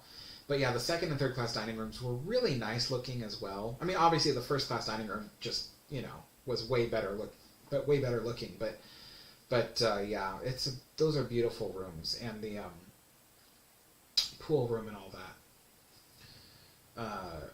Yeah, the staircases are beautiful. T. Soot says, on the Queen Mary, was smoking restricted just to the smoking lounges? I thought you could smoke wherever at the time. No, you couldn't. You were permitted to smoke in the smoking room, and in your staterooms, and on the sun deck, the top decks of the ship. Anywhere that was outside, basically, you were allowed to smoke there. But you couldn't smoke just anywhere. The reason why is because even back then there was such thing as courtesy. You did not want to just light up a cigarette in front of a lady. It was not proper unless the lady was also smoking. So that's why they often separated people who wanted to smoke. The smoking lounge, so there were places you could smoke though, but it depended on the time. So you could smoke in a certain section of the main dining room, I think, if I have that correctly. There was a smoking section, essentially. I don't know. Maybe I'm pulling that out of my butt. I don't know. But I know that the main lounge also, maybe you could smoke there a little bit. No, I don't think that's true. No, my final answer for today is you could only smoke in the smoking rooms, up on deck, or in your cabin. I don't believe there were very many places in the ship that you could smoke. So I will say that.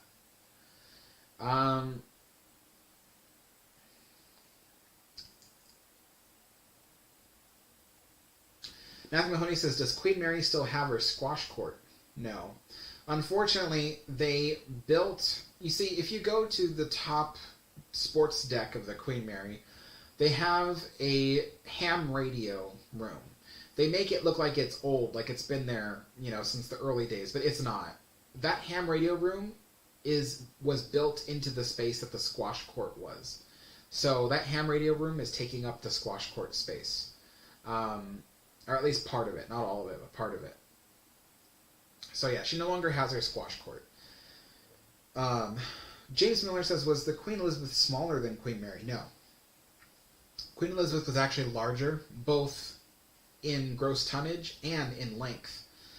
So Queen Elizabeth was 10 feet longer than Queen Mary, but she also outsized her by close to 3,000 gross tons. So Queen Elizabeth was larger. Let's see. Vincent says, have you heard about the Great Eastern? It had a lot of potential, but never lived up to that potential. She laid the first transatlantic cable. Yes, I've heard of the Great Eastern, actually.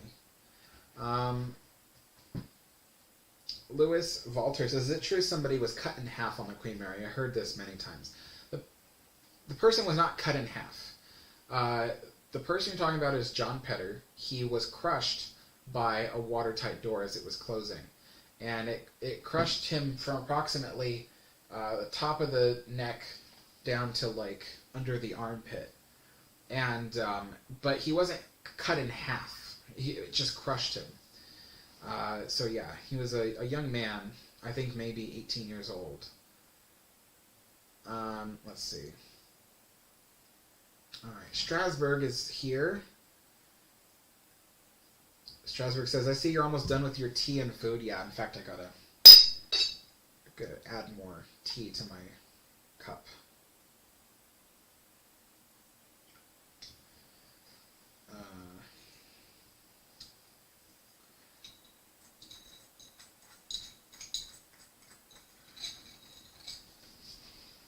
Wait, what? Strasbourg says, I tried to a gaming live stream earlier, but StreamYard decided to be stupid and not show the screen share button. Is that a software, StreamYard? I've never heard of that.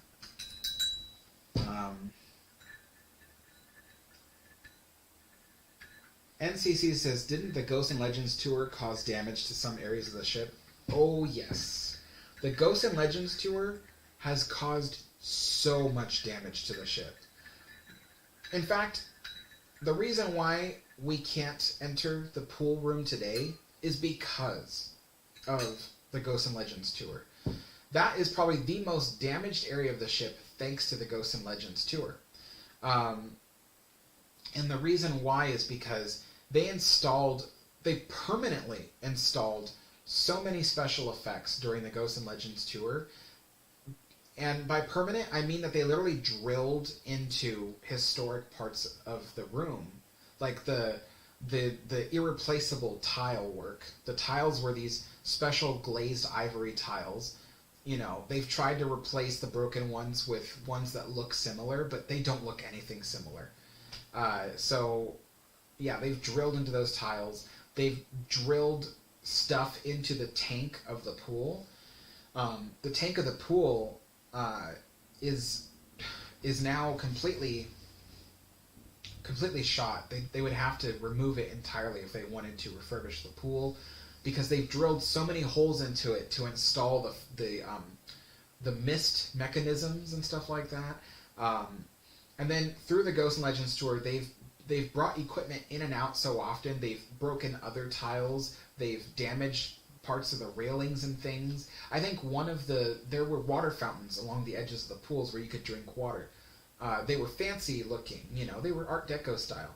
One of those water fountains had to be completely removed because they destroyed it when like a cart came by and the guy was like, oh, we lost control of the cart, smashed it into the water fountain. They removed it for, I think, probably to preserve it, but who knows where it went, because they had a thing back then where the people who worked on the ship would just take stuff. So who knows, maybe somebody owns that currently. But yeah, so there's that.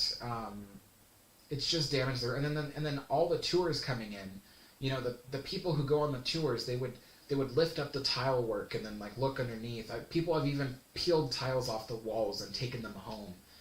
Those tours have done so much damage, and they never ever bothered to bring in like some kind of historian or something or a curator to help, you know, maintain the room, tell them how to do it and stuff like that. Never did that. They never cared. Never cared. They just used the ship and just watched it crumble underneath them as they used everything she had. Nobody cared. So sad. Stephen Housley, welcome to the historian tier.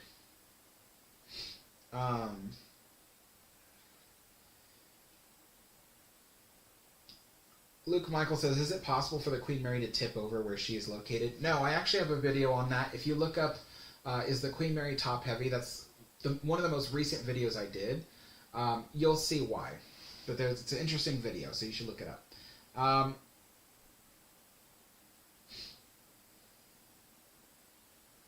It was a steam tug. Oh, I didn't know that. NWR. For some reason, I thought that was a locomotive.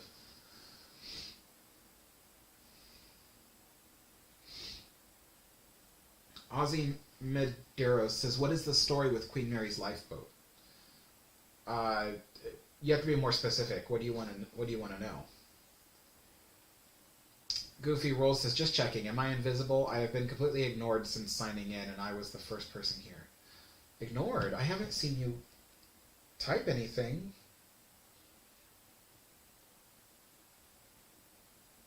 Nothing, nothing, nothing, nothing. Yeah, Goofy, I'm looking up through the whole chat. I don't see a single comment from you.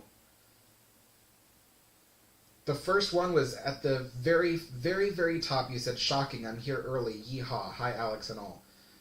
Yeah, I said hello to everybody when I signed in. So I said hello to you, but after that, you never commented anything. So you're not being ignored. Oh, wait, there is one. There's no need to have the sub in the water. It would be better off on dry land. Okay, I didn't see that. But you also have to remember, and this goes for everybody, not just Goofy Rolls, but this goes for everybody. The way it works on my phone is when people type, the chat just shoots all the way to the nearest comment. But sometimes I'm behind. Like sometimes I'm literally like 15 minutes behind on comments, and I'm trying to go one after another, read everybody's comment as much as I can. But then what happens is every time someone types a new comment, the chat just shoots up all the way to the bottom of the chat, and then I have to go back and look it up. And it's really hard. That's why I miss some of your guys' comments. It's because I literally, every time someone types a new comment, I have to go back and find out where I was in order to catch up. So sometimes that's why I don't see it. It's not because I'm ignoring certain people, because you're not, believe it or not, Goofy Rules, you're not the first person to think I was ignoring you. But, like, yeah. In fact, what's really funny was one of the first people to comment, said something about, like, how they were on a live stream and they got blocked. And that person, I don't think, ever answered me. I asked them, I said, whose video were they on and why were they blocked? And I've been still waiting for that answer, but, yeah, I don't know. So, it's so difficult sometimes to read these comments, because it just wants to just keep going up and up and up.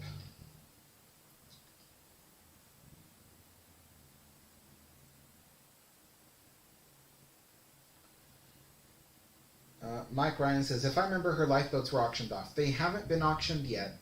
The lifeboats, they're currently sitting still right next to the Queen Mary.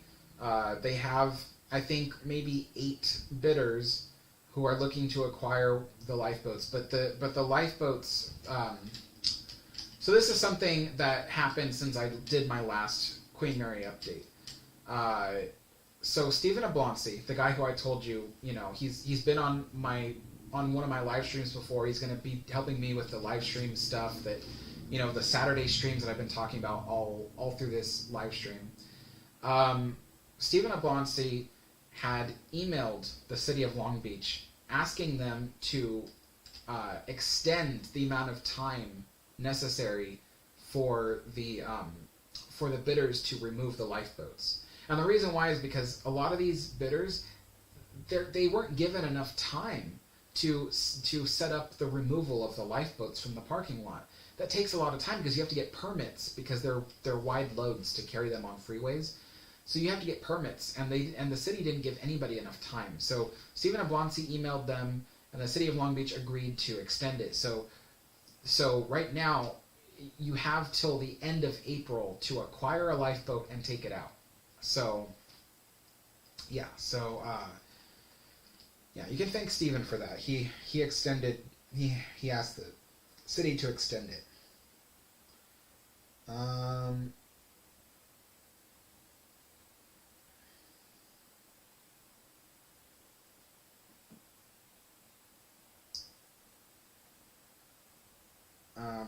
But Ozzy, as for any new stuff, besides the fact that Steven got the lifeboats time extended, there's no new information on the lifeboats currently. So we're just going to have to wait till the end of April to see who takes them and what happens to the rest of them. So we won't know till the end of April. Vincent says, will the pool area of the Queen Mary reopen? If so, could the pool reopen as an actual pool? Did that damage add to the overall cost needed to fix the ship? Okay, so your first question, will the pool area reopen? There are currently no plans to reopen it. So I'm not saying it won't, I'm not saying it never will, I'm just saying there are currently no plans. It's not even on the agenda. And if so, could the pool reopen as an actual pool? There are ways of making that happen, but they are questionable. I question the ethics of doing it. The reason why is because if you want to reopen the pool as a hotel pool, you have to make it ADA compliant. In order to do that, you have to install one of those elevators to get people who use wheelchairs. If they want to get into a pool, they have to sit on this little elevator seat, and it swings over to the pool, and it lets them down. Well, to install that, you have to drill into the historic tile work of the ship to install that device. The ship, the pool room is already damaged enough. That would just cause more damage.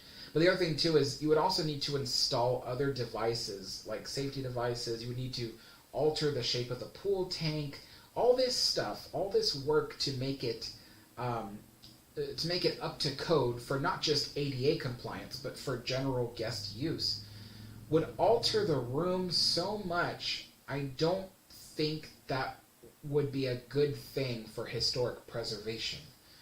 So what I would rather see is for them to build a brand new pool in the area where the second class pool used to be, and they can make that one ADA compliant since it currently doesn't exist. The second class pool was removed a long time ago. There's nothing left of it, nothing at all. So recreating it and designing it to be ADA compliant from the start and designing it to be, modern pool compliant would actually work. And heck, they could even extend the size of the room to include hot tubs.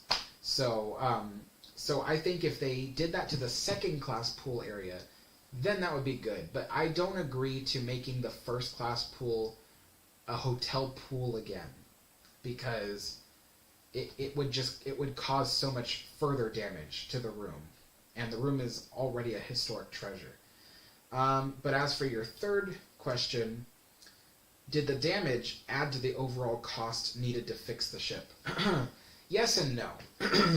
No, it didn't add to the cost for reopening the ship. So there's a cost that I call the reopening cost, which means the repairs that need to be done in order for the ship to be allowed to reopen.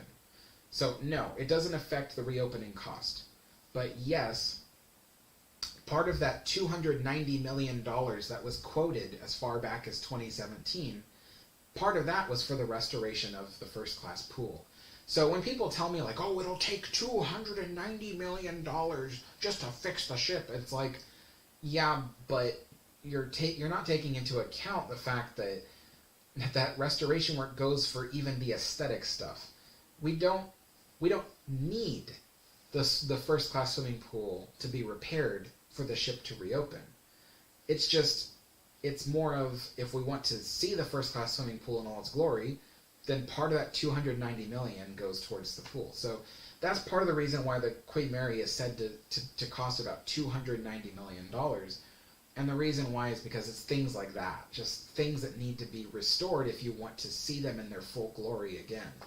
So in total, all of the Queen Mary's, not only repairs, but restoration work would amount to $200 to $300 million. Of course, that doesn't all have to happen at once. It can happen over the course of several years. But yeah.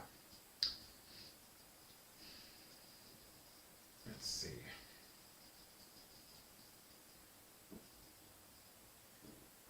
Mike Ryan says, use slow mode. It's not that the comments are happening quickly. It's that every time they happen, they move the chat, and I can't see where I was at. So I like to, as you can see, I like to answer people's questions very thoroughly. So the problem isn't that there's too many people chatting at once. It's that I'm always behind no matter what, and every time someone chats, it moves the chat. So that's why, and slow mode doesn't fix that problem. It would help me to catch up faster, I suppose, but that also doesn't help because with slow mode, you see, people aren't like sending multiple, questions at the same time. It's usually one person comments something, and then tons of other people make one comment. So slow mode doesn't work for them, But yeah. Let's see. NWR says hulls were also steam locomotive class built by the Great Western Railway. That part, yeah, I've heard of that one.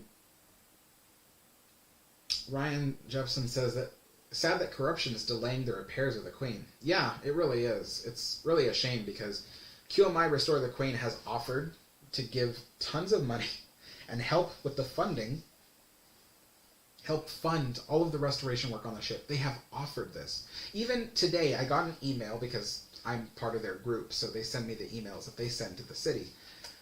They're still, they're still requesting, because the city met with them in September of last year.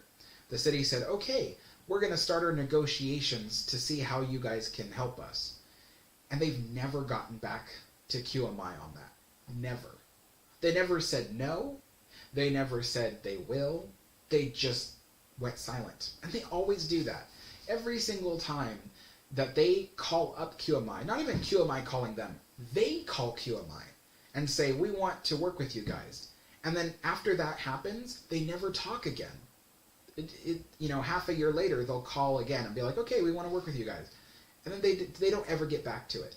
So they're just, we call that stalling. So they're stalling QMI, so that way they don't have to work with QMI. And that's the sad thing, is QMI is offering them free money. They're offering them, the chance to restore the ship, which the city wants to be restored. And the city isn't letting it happen. Why? Well, God only knows why. What is going on that the city wants to keep so secret? What kind of, things are they doing behind closed doors that they don't want people to see?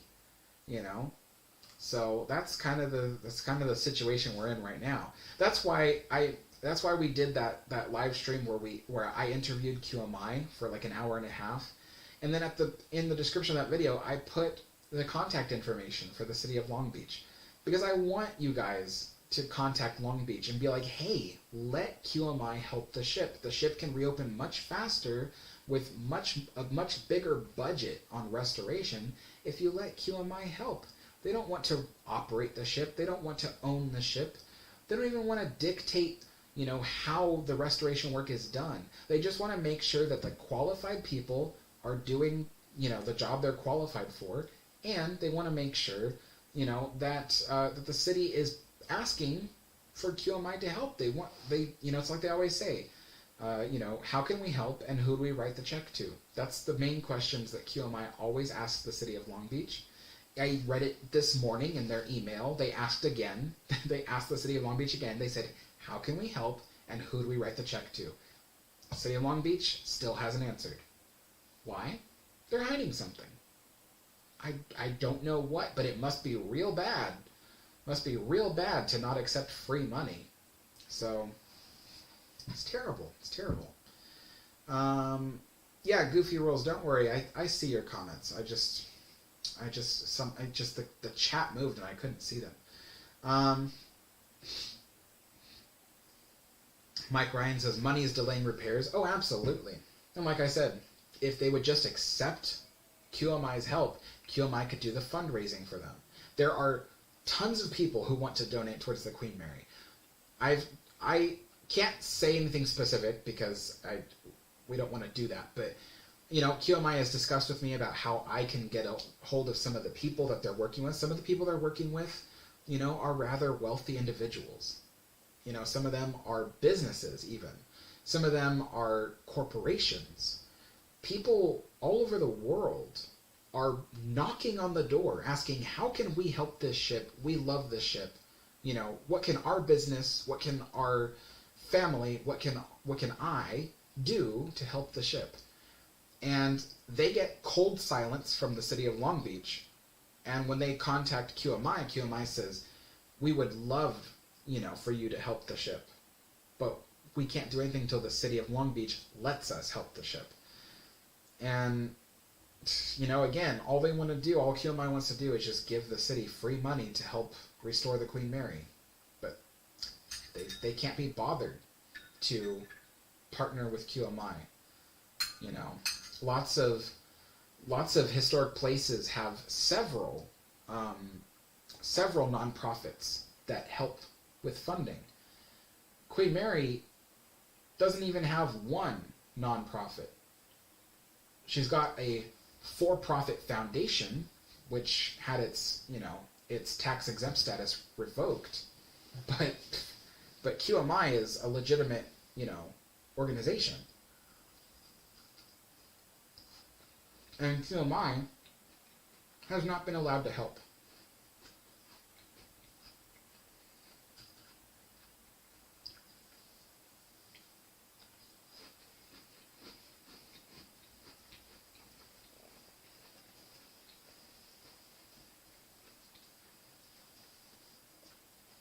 James Miller asks, could Queen Mary sail again? No, it's not possible.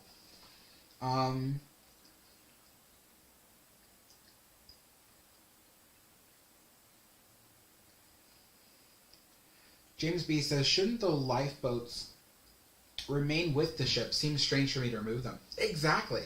Exactly. Thank you. They should stay with the ship. It is ridiculous to remove them. The city has places where they could store the lifeboats until the davits are repaired. The davits need to be repaired. For those that don't know, I don't have a way of showing you, but you can imagine on the Queen Mary, they have the enclosed promenade deck, and then above that is the sun deck, which is outside. The sun deck support system is supported using the davits. The davits are these devices that are kind of angle shaped. They hold the lifeboats up above, and the weight of the lifeboats and the weight of the sun deck sits on the davit post, which is connected to the bottom of promenade deck. The problem that's been happening is rainwater has been allowed to seep into the davit posts, which goes down to the bottom of the edge of the promenade deck and rots out the bottom of the davit posts. There are some people who say that they've, seen it, and there's almost nothing left at the bottom. And what that would mean is that the sun deck and the lifeboats, if they were still up there, all that weight would eventually come crashing down onto the promenade deck if those davit things, the posts, fail. So that's why they remove the lifeboats, is to relieve the extra weight from the ship. Now, yes, that part was necessary, but they could have saved the lifeboats until they repair the davits and put the lifeboats back up there after the lifeboats have been restored as well. But they didn't. Why? Because, I don't know, maybe it's their historic resources advisor. Maybe their current historic resources advisor didn't want to bother with trying to advocate for the ship to be repaired. I don't know. God only knows what's going on over there, but, all I can say is all this damage to the ship is happening under the oversight of the historic resources advisor, and the city still wants to fund him. What's he doing? Where is the restoration of the ship? That's not restoration. Removing the lifeboats and selling them off, that's not restoration. That's removing stuff from a historic vessel. For what? To give it away and let that history disappear forever? The city was going to throw those lifeboats out. It was QMI that convinced the city to auction them off for free. I'm not even kidding. The city was going to throw those historic lifeboats away. They are historic. They are the direct ancestors to modern day lifeboats. All the safety features we have on modern lifeboats of ships today came from the ideas that were installed on the Queen Mary's lifeboats. So they are historic for that reason. And I have it on good authority that some of those lifeboats were used when the Queen Mary delivered 10,000 troops to the battle at El Alamein. They were helping to, the troops were transferred from the Queen Mary to surrounding smaller ships that could deliver them closer to the battle. And so, but there is a picture where I could swear there is a Queen Mary lifeboat on the beach of El Alamein. So I'm pretty sure the Queen Mary's lifeboats were used for that purpose. The lifeboats were also used as shuttles, so it makes sense that some of the lifeboats probably would have been loaded with troops and then used to shuttle troops from the ship to a smaller ship, because they would have needed shuttles. So, yeah, so those lifeboats do have historic significance. But I don't think the historic resources advisor to the ship knows that. So he hasn't told the city of Long Beach, hey, these are historic lifeboats. You should save them. And obviously he has some kind of pull with the city of Long Beach because he's, managed to stay there this long. What's he doing? We should be asking this question. What's he doing? How is he earning his money? Ridiculous. Watching the ship get pickpocketed all these years and no one helping, Let's see. Stephen Housley says, for these live streams, it's hard to hear the audio at times. Have you considered using a lapel microphone? Yeah, I have. Unfortunately, the thing is I plugged in the lapel microphone and my computer will not work with it. It for some reason, the lapel microphone doesn't work when I plug it into the computer. It works when I plug it into my camera, works when I plug it into my phone, works all that kind of stuff. It doesn't work when I plug it into the computer. And the computer is how I do these high quality live streams. This is an HD live stream. I can't do HD from my phone. So for some reason it doesn't work. I don't know what it is, but when you listen to it, when you plug it into the computer and you listen to it and you record it, it's like when you're talking to it. I don't know why. It's unusable. So I only use the lapel mic when I'm recording my videos.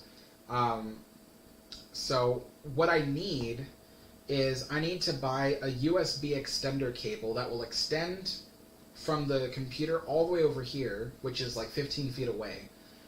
And then I need to buy like a special microphone that will pick up my voice from 4 feet away. Because I can't have the microphone right here. This is where I eat. But it needs to be clear enough that it can hear me. So I need to do that, but I don't have the money. I needed to buy a bottle of super glue to repair some of my bridges on my train layout. I don't even have the money to buy a little bottle of super glue. So it's all going to have to wait. But I do want to increase the quality of the live stream because I know it's hard to hear. I know. Luke Michael B says, do you think that Cunard ever wanted to buy Queen Mary back? No. No. Cunard is not a museum company. They are a cruise ship company. You know, they were an ocean liner company, but that's a different story. But they are a cruise ship company. They are only interested in operating the latest, most modern ships. That's why Cunard always gets rid of old ships. Because that's not what they do. They don't operate old ships. They operate the newest, sleekest, brand newest ships. You know, it would be like if Lamborghini, you know, were... No, that's a bad example. Trying to think. I don't know. I can't think of an example, but yeah, Cunard is... Their business is to give people a modern experience. So they would never buy the Queen Mary back. There's not a single reason why it would benefit them. Yeah. Ozzy Madero says, is the pool area haunted? No, I don't think it is. All the stuff about it is made up, so it's not. I'm going to say it's not, yeah. Hello, Mateo. How's it going? Goofy Roll says, I believe the answer to the question about employees only signs at Disneyland is there are two. One on Main Street and one in Frontierland. Okay. I don't recall seeing those, but yeah. Then again, I don't read all the cast members only signs as opposed to employees only signs. S. Karthik says, did you go to the propeller room? How did you feel there? Yeah, I went to the propeller room. I even recorded it. It's on my Queen Mary virtual tour video. If anybody in the chat hasn't seen that video and you love the Queen Mary, you should see that video. The virtual tour I did of the Queen Mary is a really cool video. But how did I feel in there? Propeller room? It was pretty cool. Getting to look down and see that giant propeller down there. Did you know that the propeller in the pool room used to spin very slowly? It was very slow, but it used to spin in that room, so you could see it. And, you know, if I had full control of the Queen Mary, I would restore that propeller so it could spin again, so people could see it. That would be so cool. But yeah, it was a really cool room. I liked it. Let's see. Tyler says, Alex got a very serious question. This is completely off topic. Oh, another off topic question. Do you think there would ever be a cure? Oh, my gosh. Tyler, I'm sorry, but people come to this live stream to talk about the stuff on my channel so they can get away from the sad talk about cancer and stuff. I'm sorry, you know,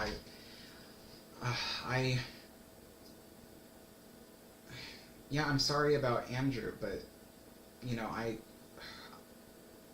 life is already really, really tough, and these live streams are meant to make people happy, to help them, to uplift them, and take them out of such serious conversation,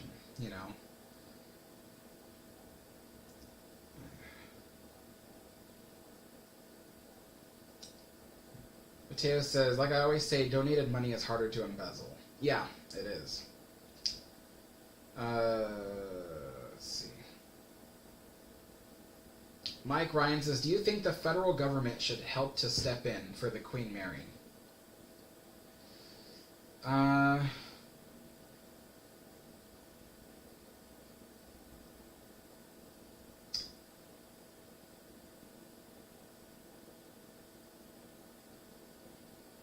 It's tough because I thoroughly believe, even despite my love of the Queen Mary, I thoroughly believe that national monument status belongs to things that are American, things that are important to our country. So part of me wants to say no. The Queen Mary should not be national monument status because that money should go towards stuff that is distinctly American. That being said,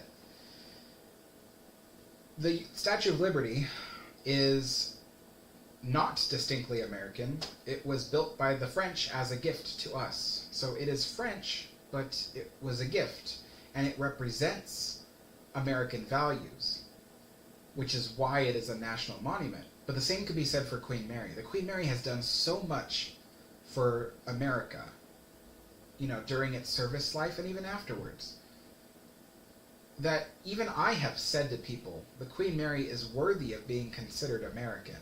It really is, because it has done so much for this country and for the people who live in this country.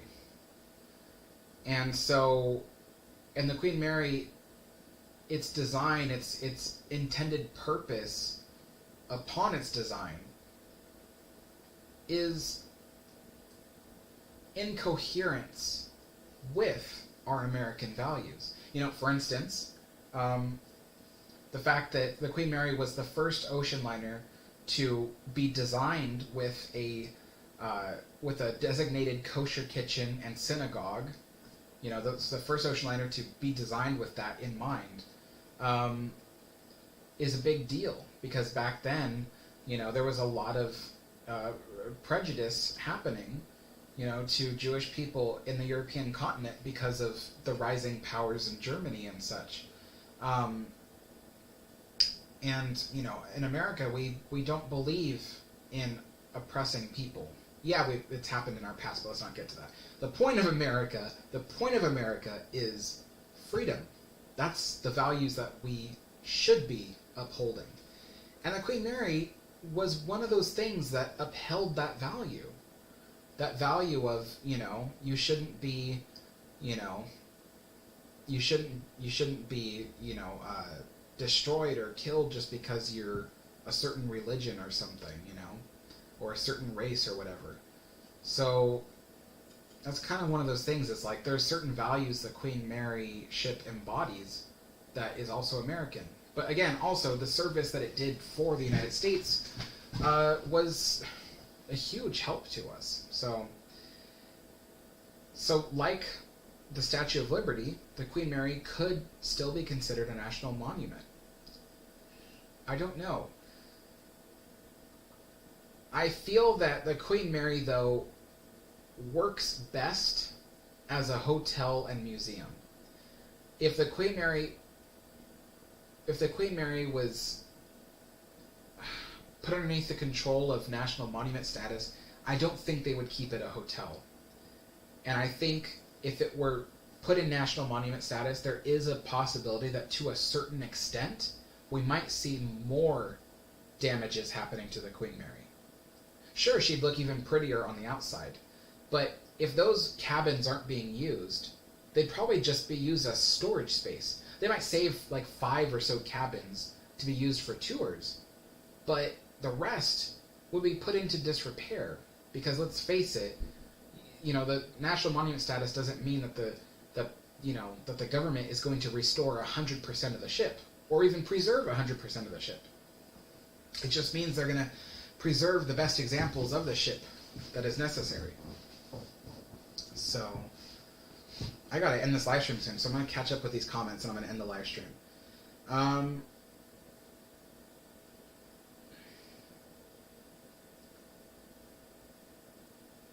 The City of Long Beach politicians wants a personal kickback to allow the Queen Mary to be fixed. I don't know what that means.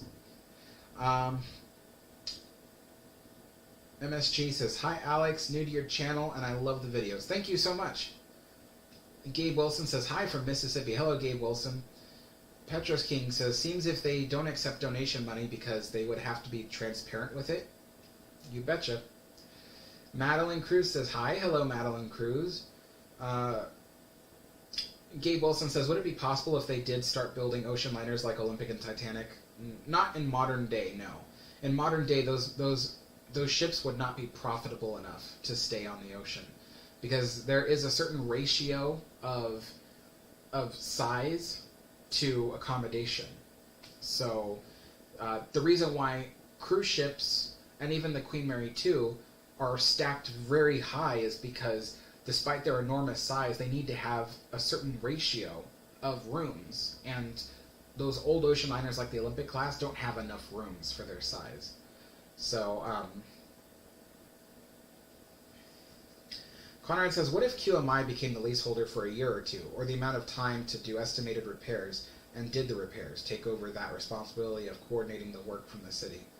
The QMI does not want to do that. They don't want to be a leaseholder of the ship. They don't want to coordinate the repairs. What they can do is they can appoint a leaseholder if the city let them. If the city said, "Hey, QMI, find us somebody who's responsible," QMI can find the person responsible to be the leaseholder, and they can find the people who can coordinate the repairs. But QMI itself does not want to do that, because that's not what they're for. They're only designed as a fundraising arm for the ship.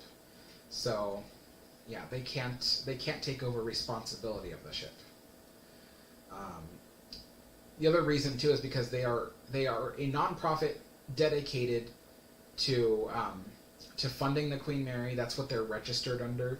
So even if they took control of the ship, they would probably lose that designation with the IRS, because they're not supposed to run the ship that they're funding for preserving. They're supposed to just fund the ship. So.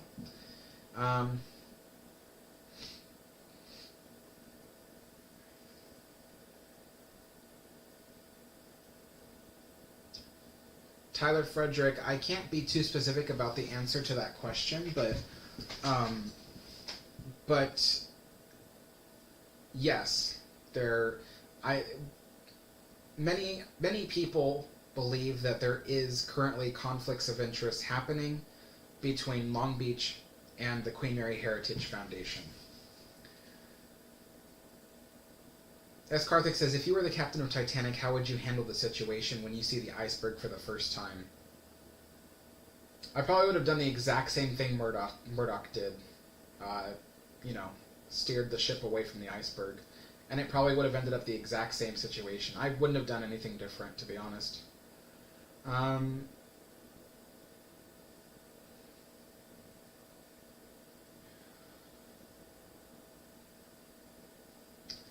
Gavin Slaughter says, "I think they should turn the area into like a dry dock so that there's no risk of Queen Mary sinking, similar to SS Nomadic." Well, I already mentioned this earlier in the live stream, but I'll just quickly say it again. The Queen Mary cannot be on dry land permanently as long as she is in Long Beach, because California earthquakes will have a negative effect on the Queen Mary. It would cause damages to the ship that would eventually mound, and then the ship would not be salvageable. The other thing, too, is that why build a dry dock for just one ship permanently when you could build a nearby dry dock that can service several ships constantly and make tons of money? If the Queen Mary had her own dry dock that was permanent, she'd have to pay for that, and she'd be spending the rest of her life trying to pay it off.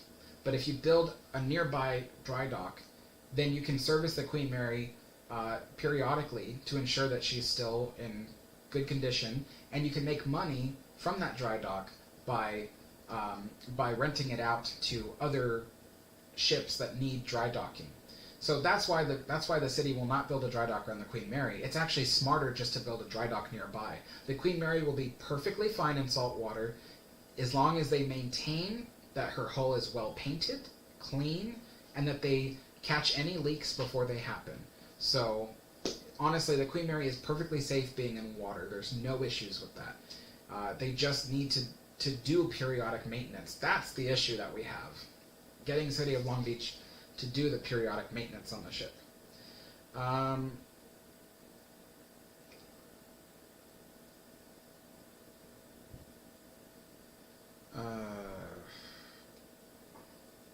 I'm skipping a few questions from people that are just redos of other people's questions that have happened earlier in the live stream.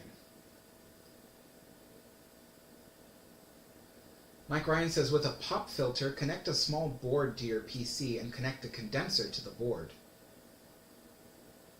Then what's the board for? I have a microphone and a pop filter.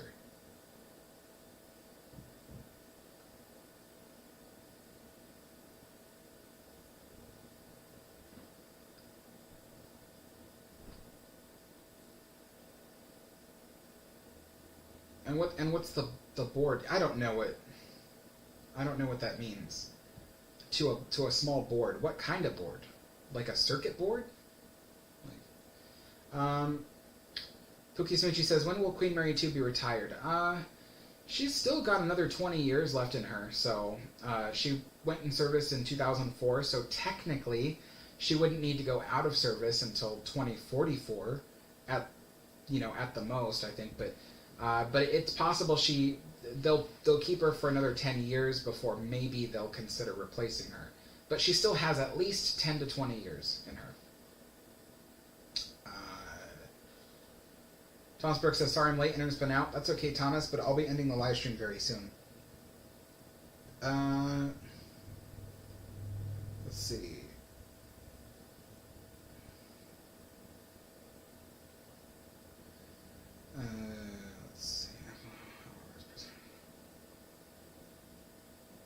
That's pretty cool, Gordon.